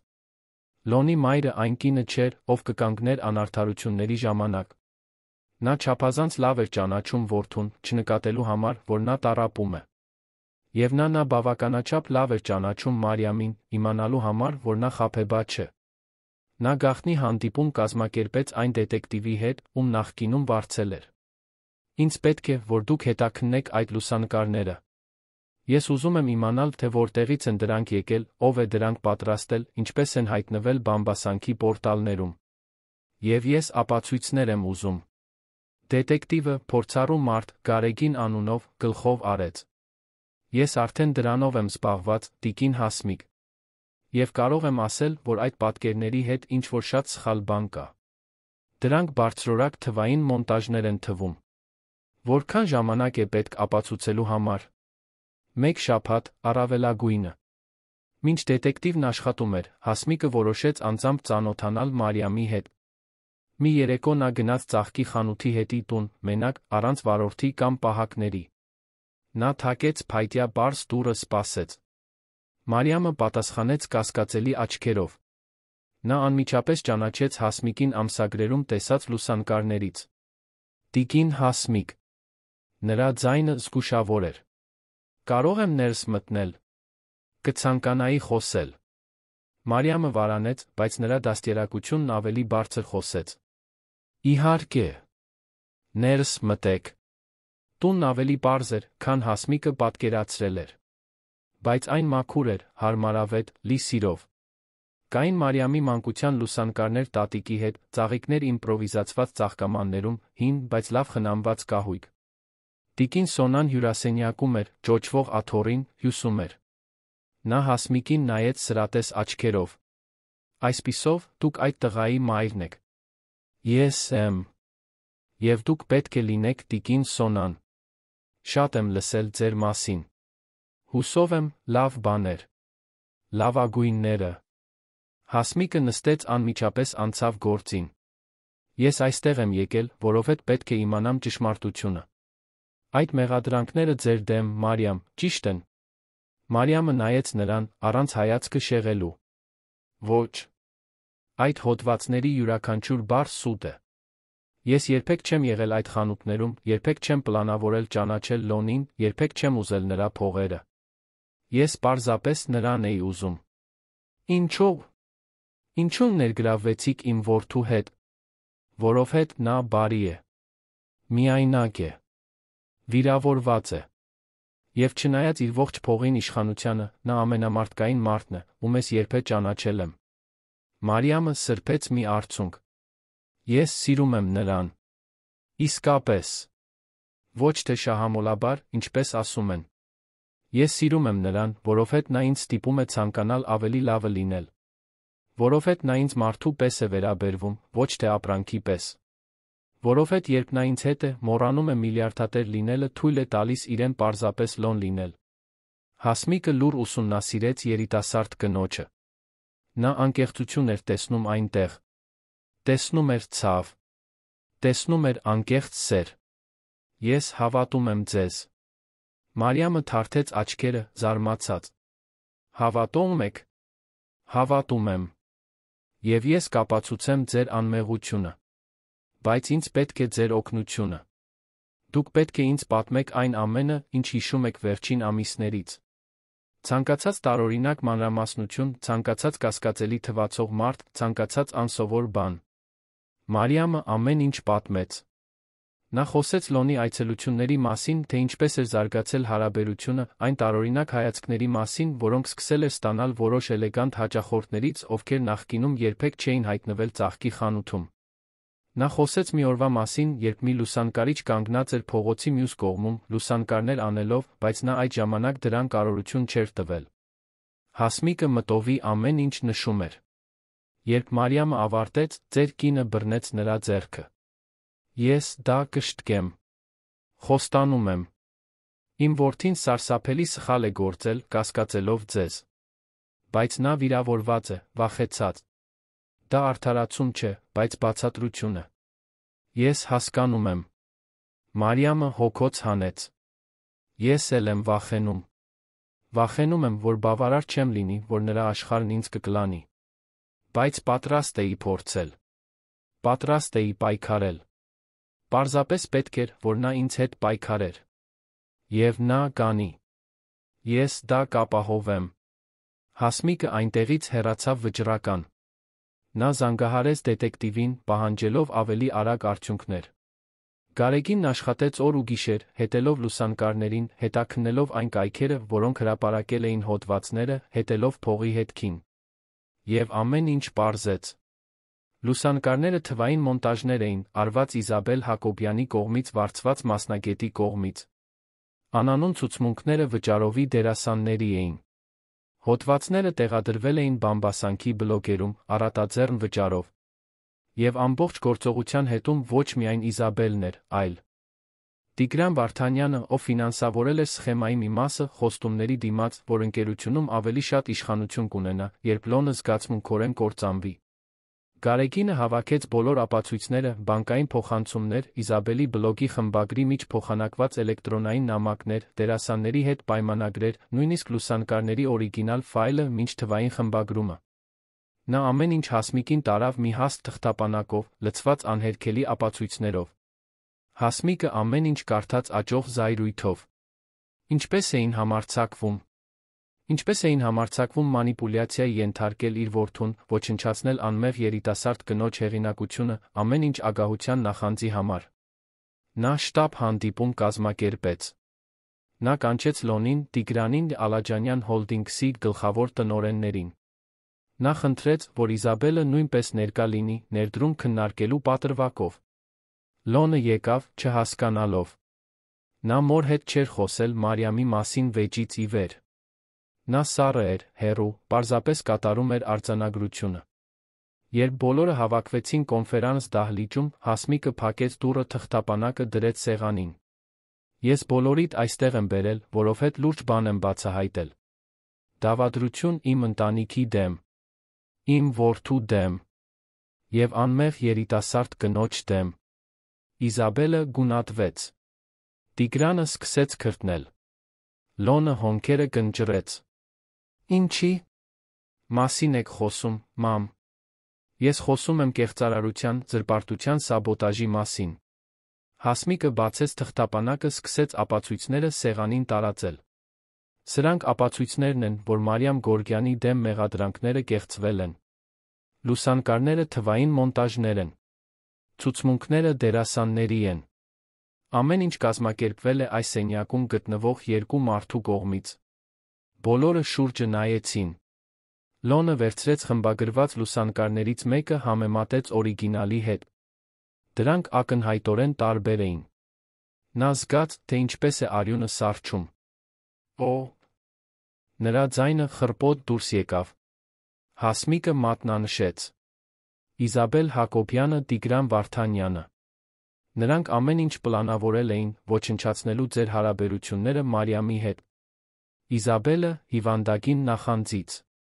Տիգրանը հավակնությունից մասնագիտական նախանձից։ Իզաբելը կտրուկ վեր կացավ։ Դա անհեթեթություն է։ Ես չեմ մնա այստեղ լսելու։ Նստեք։ Հասմիկի ձայնը պողպատից էր։ Ես ունեմ ձեր խոսակցությունների ձայնագրությունները բլոգի խմբագրի հետ։ Ես ունեմ ձեր հաշվից նրա հաշվին բանկային փոխանցումների անդորրագրերը։ Ես ունեմ այն պայմանագիրը, որը դուք ստորագրել եք դերասանների հետ։ Ես ամեն ինչ ունեմ։ Այսպիսով, նստեք, սպասեք հետանքներին։ Իզաբելը նստեց, գունատ։ Տիգրանը փորձեց պաշտպանվել։ Տիկին Հասմիկ, սխալ կա։ Ոչ մի սխալ չկա։ Դուք ֆինանսավորել եք գործողությունը, կարծելով, որ Լոնի զգացմունքորեն քայքայված վիճակում դուք ավելի շատ իշխանություն կստանաք ընկերությունում։ Ողբերգական։ Լոնը ապշած էր։ Նա նայում էր ապացույցներին, չկարողանալով մարսել։ Ամեն ինչ կեղծ էր։ Մարիամը ճշմարտությունն էր ասել։ Եվ նա չէր հավատացել նրան։ Նա լքել էր նրան այն պահին, երբ նա ամենաշատն էր իրեն պետք։ Նա սրտխառնոց զգաց։ Նա կտրուկ վեր կացավ, դուրս եկավ սենյակից, անտեսելով մոր կանչերը։ Նրան օդ էր պետք։ Պետք էր մտածել։ Պետք էր Մարիամը։ Նա վազեց մեքենայի մոտ, հրամայեց վարորդին ուղիղ գնալ ծաղկի խանութ։ Երանի երթեկությունը կարծես դավադրում էր նրա դեմ, յուրաքանչյուր փակ լուսացույց տանջանք էր, սպասելու յուրաքանչյուր րոպե, տառապանք։ Երբ վերջապես հասավ, խանութը փակ էր։ Նա կատաղի կերպով թակեց, մինչ Մարիամը հայտնվեց։ Նա նիհար էր, գունատ, խորը կապտուկներով աչքերի տակ։ Թվում էր, օրերով չէր քնել։ Մարիամ։ Լոնը շնչահեղձ էր։ Ինձ պետք է խոսել ձեզ հետ։ Մենք խոսելու ոչինչ չունենք։ Խնդրում եմ։ Ես գիտեմ ճշմարտությունը։ Մայրս ամեն ինչ պարզել է։ Լուսանկարները կեղծ էին, ցուցմունքները սուտ էին։ Իզաբելը, Տիգրանը ամեն ինչ կազմակերպել էին։ Դուք ճիշտ էիք։ Եվ ես… Նա կուլ տվեց։ Ես վախկոտ էի։ Հիմար… Սկզբից պետք է հավատայի ձեզ։ Մարիամը նայեց նրան ցավոտ աչքերով։ Պետք է։ Բայց չհավատացիք։ Նախընտրեցիք հավատալ կեղծ լուսանկարներին, քան ինձ։ Այն ամենին, ինչ մենք միասին ապրել ենք։ Դա ավելի շատ է ցավեցնում, քան ցանկացած թերթի հոդված։ Ես գիտեմ։ Եվ երբեք ինձ չեմ ների դրա համար։ Բայց ես ձեզանից հնարավորություն եմ խնդրում։ Մի հնարավորություն, ապացուցելու, որ կարող եմ ավելի լավը լինել։ Որ կարող եմ վստահել։ Որ կարող եմ սիրել առանց վախի։ Մարիամը գլխով արեց, արցունքները հոսում էին։ Չգիտեմ, կարող եմ, Լոն։ Դուք ինձ կոտրեցիք։ Եվ չգիտեմ, կարող եմ ինձ նորից վերակառուցել մեկի հետ, ով կարող է ինձ նորից կոտրել։ Այսպիսով, թույլ տվեք օգնել ձեզ վերակառուցվել։ Թույլ տվեք ապացուցել, որ արժանի եմ ձեզ։ Ես ակնթարթային ներում չեմ խնդրում։ Ես խնդրում եմ հնարավորություն վերականգնելու ձեր վստահությունը։ Մարիամը լռեց երկար րոպեներ։ Հետո հոգոց հանեց, հոգնած։ Ինձ ժամանակ է պետք։ Իսկական ժամանակ։ Ես չեմ կարող պարզապես մոռանալ ցավը։ Ես կսպասեմ։ Որքան էլ պետք լինի։ Ես այստեղ կլինեմ, ամեն օր ապացուցելով, որ դուք սխալ չէիք, ինձ սիրելով։ Լոնը հեռացավ այնտեղից առանց երաշխիքների, առանց խոստումների։ Բայց երկաթյա վճռականությամբ նա պետք է վերականգներ Մարիամին։ Ոչ թե ծաղիկներով, ոչ թե փողով, ոչ թե մեծ ժեստերով։ Այլ ներկայությամբ, հարգանքով, համբերությամբ։ Նա վերադարձավ ընկերություն, անմիջապես ազատեց Տիգրանին։ Առանց նախազգուշացման, առանց ողորմության։ Մարդը փորձեց վիճել, սպառնաց դատական հայցերով, բայց Լոնը անողոք էր։ Դավաճանությունն աններելի էր։ Ինչ վերաբերում է Իզաբելին, նա դատական միջոցներ ձեռնարկեց։ Դատի տվեց զրպարտության բոլոր այն հանցագործությունների համար, որոնք փաստաբանները կարողացան թվարկել։ Դա վրեժ չէր։ Դա արդարություն էր։ Բայց ավելի կարևոր, քան մեղավորներին պատժելը, սխալը Մարիամի հետ շտկելն էր։ Եվ հենց դա էլ Լոնը սկսեց անել հաջորդ օրերին։ Նա ամեն օր հայտնվում էր ծաղկի խանութում։ Ոչ թե ծաղիկներ գնելու համար։ Պարզապես օգնելու համար։ Նա տանում էր ծանր արկղեր, մաքրում էր հատակը, կազմակերպում էր պահեստը։ Մարիամը լուռ ընդունում էր օգնությունը, դեռ զգուշավոր, դեռ վիրավորված։ Լոնը նա սկսեց հոգ տանել տիկին Սոնայի մասին։ Ձեր կնոջ առողջությունը վատանում էր, Մարիամը հյուծված էր մենակ հոգ տանելուց։ Նա վարձեց լավագույն բժիշկներին, բայց ոչ ինվազիվ ձով։ Նախ խոսեց Մարիամի հետ, հարցրեց՝ կընդունի՞։ Արդյոք օգնություն հարգեց, երբ նա վարանեց։ Աստիճանաբար շատ դանդաղ պատնեշները նորից սկսեցին ընկնել։ Մարիամը նորից սկսեց ժպտալ նրա ներկայությամբ։ Նրանք նորից սկսեցին խոսել մեկ վանկից ավելին։ Մի երեկո, երբ Լոնը պատրաստվում էր հեռանալ խանութը փակելուց հետո, Մարիամը կանչեց նրան։ Լոն։ Նա շրջվեց։ Այո։ Շնորհակալություն։ Ինձանից չհրաժարվելու համար, նույնիսկ երբ ես խնդրեցի ձեզ գնալ։ Ես երբեք ձեզանից չեմ հրաժարվի, Մարիամ։ Երբեք։ Եվ վերջապես, դանդաղ ցավոտ վերակառուցման շաբաթներից հետո, Մարիամը նորից բռնեց նրա ձեռքը։ Լոնը այդ հպումը զգաց որպես օրհնություն։ Դեռ ցավում է։ Նա խոստովանեց։ Բայց ես ուզում եմ նորից փորձել։ Ես ուզում եմ հավատալ, որ մենք կարող ենք ավելի ուժեղ լինել, քան վախը։ Կարող ենք։ Ես խոստանում եմ, որ ամեն օր կպայքարեմ դրա համար։ Ես կպայքարեմ մեր համար, իմ սեփական դերի դեմ, եթե անհրաժեշտ լինի։ Մարիամը գլխով արեց։ Այսպիսով, եկեք փորձենք։ Դանդաղ։ Մեկ քայլը մեկից։ Եվ այսպես, արածաղիկների երկրորդ հնարավորությունների մեջ, սերը նորից սկսեց ծաղկել։ Հարաբերությունների վերակառուցումը դանդաղ էր, բայց ամուր։ Լոնը սովորեց սեր ցուցաբերել ոչ թե դատարկ խոսքերով կամ թանկարժեք նվերներով, այլ ներկայությամբ։ Նա այնտեղ էր ցուրտ առավոտներին, երբ Մարիամը գնում էր ծաղկի շուկա, օգնելով տանել ծանր արկղերը։ Նա այնտեղ էր հոգնեցուցիչ կեսօրներին, երբ ծաղկի խանութը լցվում էր հաճախորդներով։ Նա այնտեղ էր դժվար գիշերներին, երբ տիկին Սոնան կրիզներ էր ունենում, պետք էր հիվանդանոց տանել։ Մարիամը ամեն ինչ դիտում էր սրտով, որը բաժանված էր նորից վիրավորվելու վախի հավատալու ցանկության մեջ, որ սերը կարող է հաղթել։ Նա տեսնում էր Լոնի անկեղծ ջանքերը։ Տեսնում էր, թե ինչպես էր նա փոխվել։ Նա այլս այն սառը մարդը չէր, ում ճանաչել էր ամիսներ առաջ։ Նա սովորել էր իսկապես ժպտալ, անկաշկանդ ծիծաղել, առանց վախի գրկել։ Հաշտությունից 2 ամիս անց, երանյան ձմռան անձրոտ լուսաբացին, տիկին Սոնան ծանր կրիզ ունեցավ։ Մարիամը հուսահատ զանգահարեց Լոնին, նա 15 րոպեում հասավ, դեռ գիշերազգեստով, վարորդը վտանգավոր արագությամբ վարելով դատարկ փողոցներով։ Նրանք ձեր կնոջը հիվանդանոց տարան։ Բժիշկները պարզ էին։ Սիրտը չափազանց թույլ էր։ Ժամանակի հարց էր։ Գուցե օրեր, գուցե շաբաթներ։ Բժշկությունը այլս ոչինչ չէր կարող անել, բացի հարմարավետություն ապահովելուց։ Մարիամը փլվեց։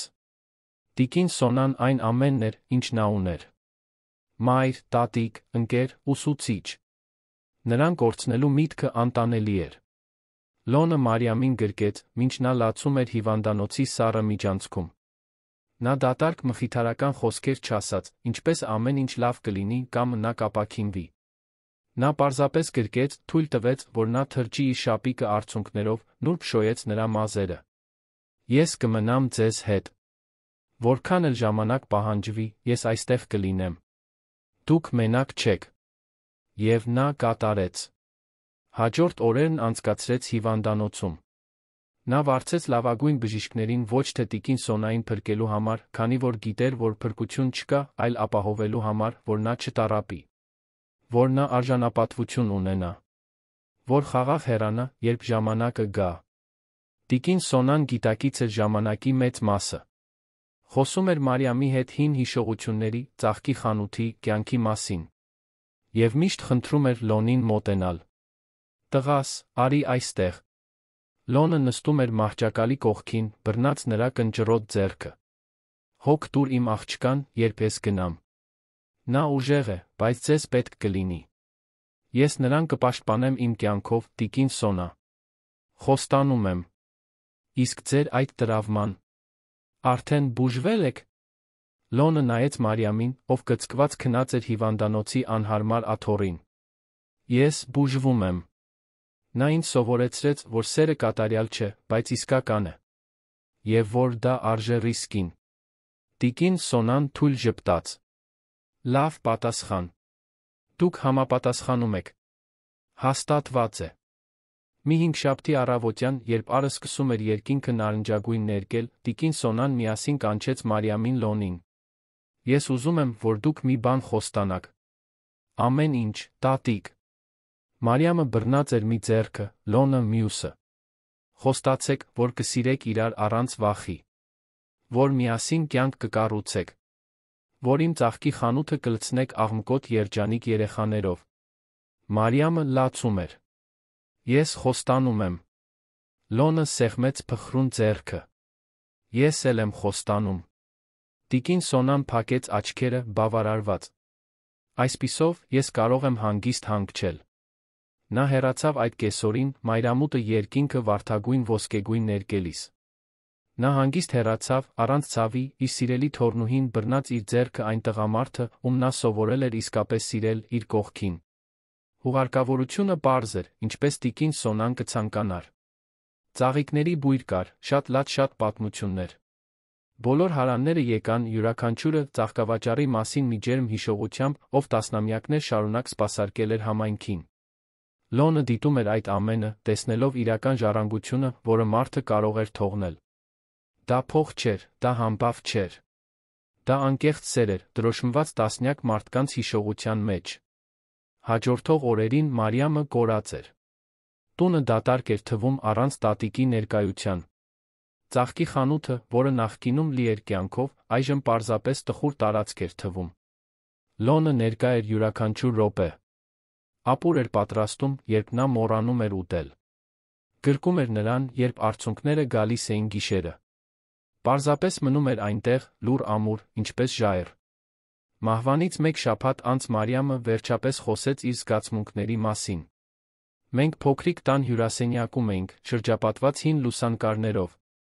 Նա նայում էր տիկին Սոնայի երիտասարդ տարիքի լուսանկարին, ժպտալով ծաղիկների միջ։ Նա ինձ ամեն ինչ սովորեցրել էր։ Ինչպես ապրել արժանապատվորեն։ Ինչպես աշխատել պատվով։ Ինչպես սիրել, առանց ոչինչ սպասելու։ Եվ հիմա նա բացակա է, ես չգիտեմ, թե ինչպես շարունակել առանց նրա։ Լոնը ծնկի իջավ Մարիամի առաջ, բռնելով նրա ձեռքերը։ Դուք շարունակում եք հարգել նրա հիշատակը։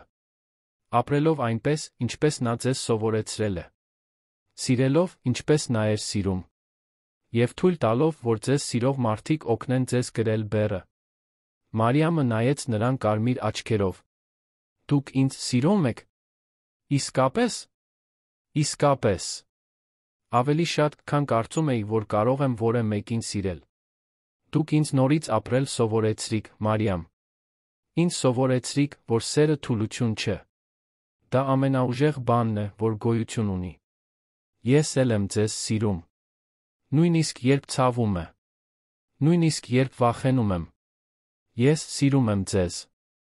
Նրանք համբուրվեցին այնտեղ, շրջապատված հիշողություններով, անցյալի ուրվականներով, բայց նայելով ապագային նորացված հույսով։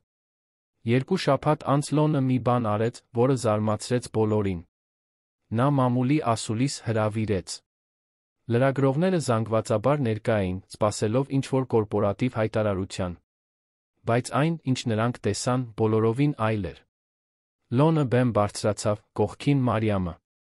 Նա նյարդայնացած էր, գրելով պարզ զգեստ, որը նա օգնել էր ընտրել։ Նա ամուր բռնած էր նրա ձեռքը։ Ես բոլորիդ այստեղ եմ կանչել, հրապարակային պարզաբանում անելու համար։ Մի քանի ամիս առաջ կեղծ լուրեր էին տարածվել իմ կողքին գտնվող այս կնոջ մասին։ Մարիամ Գորգյանը մեղադրվել էր շահամոլության, շահագործողության, խաբեբայության մեջ։ Այդ բոլոր մեղադրանքները սուտ էին, հորինված նախանձոտ մարդկանց կողմից, ովքեր ուզում էին մեզ բաժանել։ Հանդիսատեսի մեջ շշուկներ առաջացան։ Տեսախցիկները թարթում էին, լրագրողները կատաղի կերպով նշումներ էին անում։ Ես ունեմ անհերքելի ապացույցներ, որ հրապարակված լուսանկարները թվային մոնտաժներ էին, որ ցուցմունքները վարձված դերասանների էին, որ ամեն ինչ կազմակերպվել ֆինանսավորվել էր այն մարդկանց կողմից, ովքեր արդեն քրեական պատասխանատվության են ենթարկվում իրենց արարքների համար։ Լոնը ապացույցները ցույց տվեց իր հետի էկրանին։ Օրիգինալ խմբագրված լուսանկարների կողք կողքի համեմատություններ։ Բանկային փոխանցումների անդորրագրեր։ Ստորագրված պայմանագրեր։ Ամեն ինչ բացահայտված աշխարհի համար։ Բայց ես այստեղ չեմ եկել միայն Մարիամի անունը մաքրելու համար։ Ես եկել եմ հրապարակայնորեն ասելու, թե ինչ է նա նշանակում ինձ համար։ Լոնը շրջվեց դեպի նա։ Այս կինը ինձ նորից ապրել սովորեցրեց։ Ինձ սովորեցրեց, որ սերը չի չափվում բանկային հաշիվներով կամ հայտնի ազգանուններով։ Ինձ սովորեցրեց, որ իսկական հարստությունը նրանում է, որ արթնանաս մեկի կողքին, ով քեզ սիրում է այն բանի համար, թե ով ես, ոչ թե այն բանի համար, թե ինչ ունես։ Մարիամը լացում էր, բայց դրանք զգացմունքի արդյունքներ էին։ Ես սարսափելի սխալ եմ գործել, կասկածելով նրան, երբ նա ամենաշատն էր ինձ պետք։ Ես թույլ էի։ Ես վախկոտ էի։ Ես թույլ տվեցի, որ անցյալի ուրվականները ոչնչացնեն ներկան։ Բայց նա, իր հսկայական առատաձեռնությամբ, ինձ երկրորդ հնարավորություն տվեց։ Եվ ես չեմ վատնի այն։ Լոնը ծնկի իջավ այնտեղ, հարյուրավոր մարդկանց առաջ, տեսախցիկները ուղիղ եթերով հեռարձակում էին ամբողջ երկրում։ Մարիամ Գորգյան, կամուսնանաք ինձ հետ։ Սրահը պայթեց։ Լուսարձակները թարթում էին աստղերի պես։ Լրագրողները հարցեր էին բղավում։ Բայց Մարիամը միայն Լոնին էր տեսնում, ծնկի իջած իր առաջ, բռնած պարզ տուփ, մատանիով, որն ամենաթանկը չէր, ինչ կարելի էր գնել փողով, բայց կատարյալ էր։ Այո։ Նա շշնջաց։ Հետո ավելի բարձր կրկնեց. Այո։ Լոնը վեր կացավ, համբուրեց նրան, մինչ սրահը ծափահարում էր։ Դա համբույր էր, լի խոստումներով, նոր սկիզբներով, իսկական սիրով, որը փոթորիկներից հետո գոյատել էր։ Երբ նրանք վերջապես բաժանվեցին, Լոնը վերջին անգամ խոսեց խոսափողով. Եվ ես ուզում եմ պարզ դարձնել. Ես ամաչում եմ այս կնոջը սիրելուց։ Ես չեմ ամաչում նրա համեստ ծագումից, նրա պարզ մասնագիտությունից, նրա առանց շքեղության կյանքից։ Իրականում, ես հպարտանում եմ։ Որովհետև նա ունի մի բան, որը շատերը իմ սոցիալական դասում կորցրել են՝ բնավորություն, արժանապատվություն, ազնվություն։ Եվ հենց դա է նրան դարձնելու ոչ միայն իմ կինը, այլ իմ կյանքի գործընկերը։ Մարիամը նույնպես վերցրեց խոսափողը, ձեռքերը դողում էին։ Ես երբեք չեմ ուզել Լոնի փողերը։ Երբեք չեմ ուզել համբավը։ Ես պարզապես նրան էի ուզում։ Բարի տղամարդուն, ով հայտնվեց իմ ծաղկի խանութում, արածաղիկներ գնելով։ Տղամարդուն, ով նորից սովորեց ժպտալ։ Տղամարդուն, ով բռնեց իմ ձեռքը, երբ ես կորցրի իմ տատիկին։ Սա է այն տղամարդը, ում ես սիրում եմ։ Եվ ես կշարունակեմ սիրել նրան, նույնիսկ եթե նա վաղը ամեն ինչ կորցնի, որովհետև այն, ինչ ես սիրում եմ, անգին է։ Մամուլի ասուլիսը դարձավ ազգային լուր։ Տեսանյութերը վիրուսային դարձան։ Եվ հանրային կարծիքը, որը նախկինում դատապարտել էր Մարիամին, այժմ ծափահարում էր նրան։ Մարդիկ հուզվեցին իսկական սիրո պատմությունից։ Լոնի քաջությունից, հրապարակայնորեն ընդունելու իր սխալները։ Մարիամի արժանապատվությունից, ներելու։ Իզաբել Հակոբյանը ամեն ինչ տեսավ իր դատարկ առանձնատնից զգաց պարտության դառը համը։ Տիգրան Վարդանյանը տեսավ իր բանտախցի ջաղերից, որտեղ սպասում էր դատին։ Երկուսն էլ կորցրել էին ամեն ինչ, փորձելով ոչնչացնել ուրիշի սերը։ Ամուսնությունը նշանակվեց 2 ամիս անց։ Լոնը ուզում էր ինչ-որ հոյակապ բան, Երանի լավագույն հյուրանոցում, հարյուրավոր հյուրերով։ Բայց Մարիամը այլ բան խնդրեց։ Ես ուզում եմ ամուսնանալ այնտեղ, որտեղ իմ տատիկը կցանկանար ինձ տեսնել ամուսնացած։ Եվ հենց այդպես տոնակատարությունը տեղի ունեցավ Երանի մերձակայքում գտնվող պարզ ամառանոցում, շրջապատված արածաղիկների դաշտերով, որոնք Լոնը հատուկ այդ առիթի համար էր տնկել։ Միայն մտերիմ ընտանիքի անդամներ իսկական ընկերներ էին։ Հասմիկը զգացմունքից լաց էր լինում, տեսնելով իր որդուն վերջապես երջանիկ։ Թաղամասի բոլոր հարանները ներկա էին, հուզված։ Մարիամը կրում էր պարզ զգեստ, առանց ավելորդ փայլերի, բայց շողշողուն էր։ Լոնը կոստյում էր կրում, բայց հրաժարվել էր փողկապից, որը միշտ խեղդում էր նրան։ Նրանք ոտաբոբիկ էին խոտի վրա, շրջապատված ոսկեգույն արածաղիկներով, որոնք ճոճվում էին քամուց։ Երբ երթումների ժամանակը եկավ, Լոնը առաջինը խոսեց. Մարիամ, դու իմ կյանքում հայտնվեցիր որպես բարի փոթորիկ։ Դու քանդեցիր բոլոր պատերը, որոնք ես կառուցել էի, տապալեցիր բոլոր այն համոզմունքները, որոնք ես ունեի, ամեն ինչ նորից վերակառուցեցիր ճշմարտության հիմքի վրա։ Ես խոստանում եմ սիրել քեզ ամեն օր։ Ես խոստանում եմ այլս երբեք թույլ չտալ, որ վախը հաղթի։ Ես խոստանում եմ լինել այն տղամարդը, ում դու արժանի ես, նույնիսկ եթե ամբողջ կյանքս սովորեմ, թե ինչպես դա անել։ Մարիամը սրբեց արցունքները նախքան խոսելը։ Լոն, դու ինձ սովորեցրիր, որ սերը կարող է բուժել,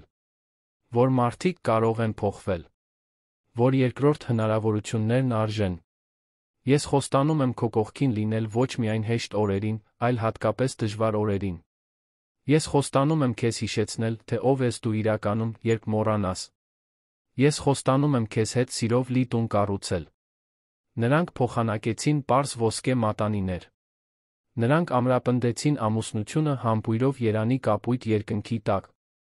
Եվ շատ ժամանակ անց առաջին անգամ երկուսն էլ զգացին, որ գտնվում են հենց այնտեղ, որտեղ պետք է լինեին։ Խնջույքը պարզ էր, բայց ուրախ։ Կար տնական ուտելիք, կիթառ նվագող հարանների կենդանի երաժշտություն, ոտաբոբիկ պար խոտի վրա։ Լոնը Մարիամի հետ պարեց աստղերի տակ, ամբողջովին մոռանալով կորպորատիվ աշխարհի մասին, որը միշտ կաշկանդել էր նրան։ Ամիսներ անց, մի արոտ առավոտ, Մարիամն արթնացավ սրտխառնոցով։ Սկզբում կարծեց, որ ինչ-որ բան է կերել։ Բայց երբ սրտխառնոցը շարունակվեց մեկ շաբաթ, նա թեստ արեց։ Նա հղի էր։ Նա դա պատմեց Լոնին այդ գիշեր, այն բնակարանում, որն այժմ կիսում էին նրա շքեղ պենթհաուսի նրա պարզ տան միջ։ Նա հատուկ ընթրիք պատրաստեց վերջում դրեց դրական թեստը նրա ափսեի կողքին։ Լոնը սկզբում չհասկացավ։ Հետո աչքերը լայն բացվեցին։ Դա… Մենք հղի ենք։ Նրա արձագանքն անմիջական էր։ Նա ծնկի իջավ նրա առաջ, ձեռքերը դնելով դեռ հարթ փորին, լացեց։ Լացեց ուրախությունից, վախից, երախտագիտությունից։ Լացեց այն ամենի համար, ինչ գրեթե կորցրել էր, այն ամենի համար, ինչ ձեռք էր բերում։ Մենք երեխա կունենանք։ Նա կրկնեց, կարծես պետք էր լսել, հավատալու համար։ Մենք երեխա կունենանք։ Մարիամը ձեռքով անցկացրեց նրա մազերին։ Կունենանք։ Եվ նա շատ սիրված կլինի։ Նա կունենա Ալաջանյան ազգանունը, բայց կսովորի ծաղիկներ տնկել։ Նա կճանաչի երկու աշխարհները։ Նա կունենա երկուսի լավագույնը։ Եվ հղիությունն ուղեկցվեց խնամքով, բայց առանց չափազանցությունների։ Լոնը ուզում էր բժիշկների մի ամբողջ թիմ վարձել, բայց Մարիամը խնդրեց միայն լավ մանկաբարձ շատ հանգստություն։ Նա սովորեց հավասարակշռել անհանգստությունը վստահության հետ։ Ծաղկի խանութը շարունակում էր գործել, բայց այժմ օգնությամբ։ Լոնը երկու աշխատակից վարձեց, օգնելու Մարիամին, ով այլս չէր կարող կատարել ծանր աշխատանքը։ Բայց նա պնդում էր ամեն օր այնտեղ գնալ, հաճախորդների հետ խոսել, ծաղիկների մասին հոգ տանել։ Դա նրա էությունը, նրա ինքնությունն էր։ Մի շաբաթ կեսօրին, հղիության 7-րդ ամսում, Մարիամը արածաղիկների փունջ էր դասավորում, երբ զգաց, որ երեխան ուժեղ հարվածում է։ Լոն… Արի զգա։ Լոնը ամեն ինչ թողեց, վազեց։ Նա ձեռքը դրեց նրա փորին զգաց։ Մի նոր կյանք, ստեղծված նրանց սիրով, շարժվում էր ներսում։ Դա ամենակոնկրետ հրաշքն էր, որ նա երբեք զգացել էր։ Ուժեղ է։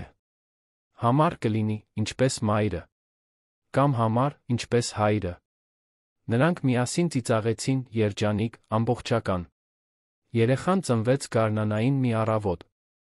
Դա հանգիստ, բնական ծնունդ էր, հենց այնպես, ինչպես Մարիամը ուզում էր։ Լոնը բռնած էր նրա ձեռքը ծննդաբերության ամբողջ ընթացքում, ամբողջովին մոռանալով կարևոր հանդիպման մասին, որը նա ուներ այդ օրը։ Ոչինչ կարևոր չէր, բացի այդ տեղից։ Երբ երեխայի լացը լցրեց սենյակը, երկուսն էլ միասին լացեցին։ Դա աղջիկ էր։ Փոքրիկ, կատարյալ, հսկայական աչքերով, որոնք հետաքրքրությամբ նայում էին աշխարհին։ Ինչպես ենք նրան կոչելու։ Լոնը հարցրեց, դստերն անհարգալից զգուշությամբ բռնած։ Մարիամը ժպտաց, հոգնած, բայց շողշողուն։ Սոնա։ Իմ տատիկի պատվին։ Լոնը համբուրեց դստեր ճակատը։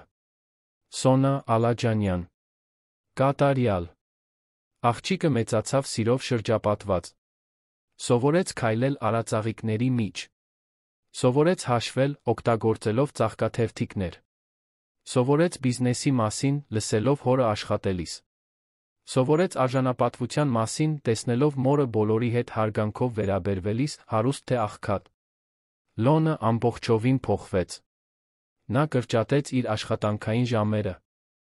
Ավելի շատ լիազորեց։ Սկսեց գնահատել պահերը փողից ավելի։ Ընտանիքի հետ տանը ընթրիքները դարձան ավելի կարևոր, քան բիզնես ընթրիքները։ Հանգստյան օրերն ամառանոցում արածաղիկների միջ ավելի արժեքավոր էին, քան ցանկացած հանդիպում։ Մարիամը նույնպես փոխվեց։ Նա վստահություն ձեռք բերեց։ Սովորեց, որ իր ծագումը չի սահմանում իրեն, այլ իր ընտրությունները, այո։ Նա ընդլայնեց ծաղկի խանութը, ոչ թե շքեղությամբ, այլ սիրով։ Նա վարձեց թաղամասի երիտասարդներին, սովորեցնելով նրանց արհեստը, ինչպես տատիկը սովորեցրել էր իրեն։ Հասմիկը դարձավ ամենաներկա տատիկը, որը երեխան կարող էր ունենալ։ Նա Սոնային տանում էր թանգարաններ, այգիներ, բայց նա ծաղկի խանութ ապահովելով, որ թոռնուհին ճանաչի կյանքի բոլոր կողմերը։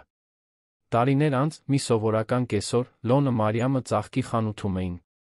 Սոնան խաղում էր ծաղկամանների մեջ, անհարմար ծաղկեպնջեր պատրաստելով, որոնք ծնողները գովում էին որպես արվեստի գործեր։ Մի երիտասարդ զույգ ներս մտավ, ակնհայտորեն սիրահարված, փնտրելով ծաղիկներ առաջին հանդիպման համար։ Մարիամը նրանց սպասարկեց սովորական ժպիտով, խորհուրդ տալով կարմիր վարդեր, խառնված սպիտակ երիցուկների հետ։ Լոնը հեռվից դիտում էր, հիշելով, թե ինչպես էր ինքը նյարդային հաճախորդը, արածաղիկներ գնելով միայն պատրվակ ունենալու համար, տեսնելու այդ ծաղկավաճառին, ով շարժել էր իր սիրտը։ Արժեր։ Նա մտածեց. ցավի յուրաքանչյուր վայրկյանը, վախի յուրաքանչյուր պահը, թափված յուրաքանչյուր արցունք։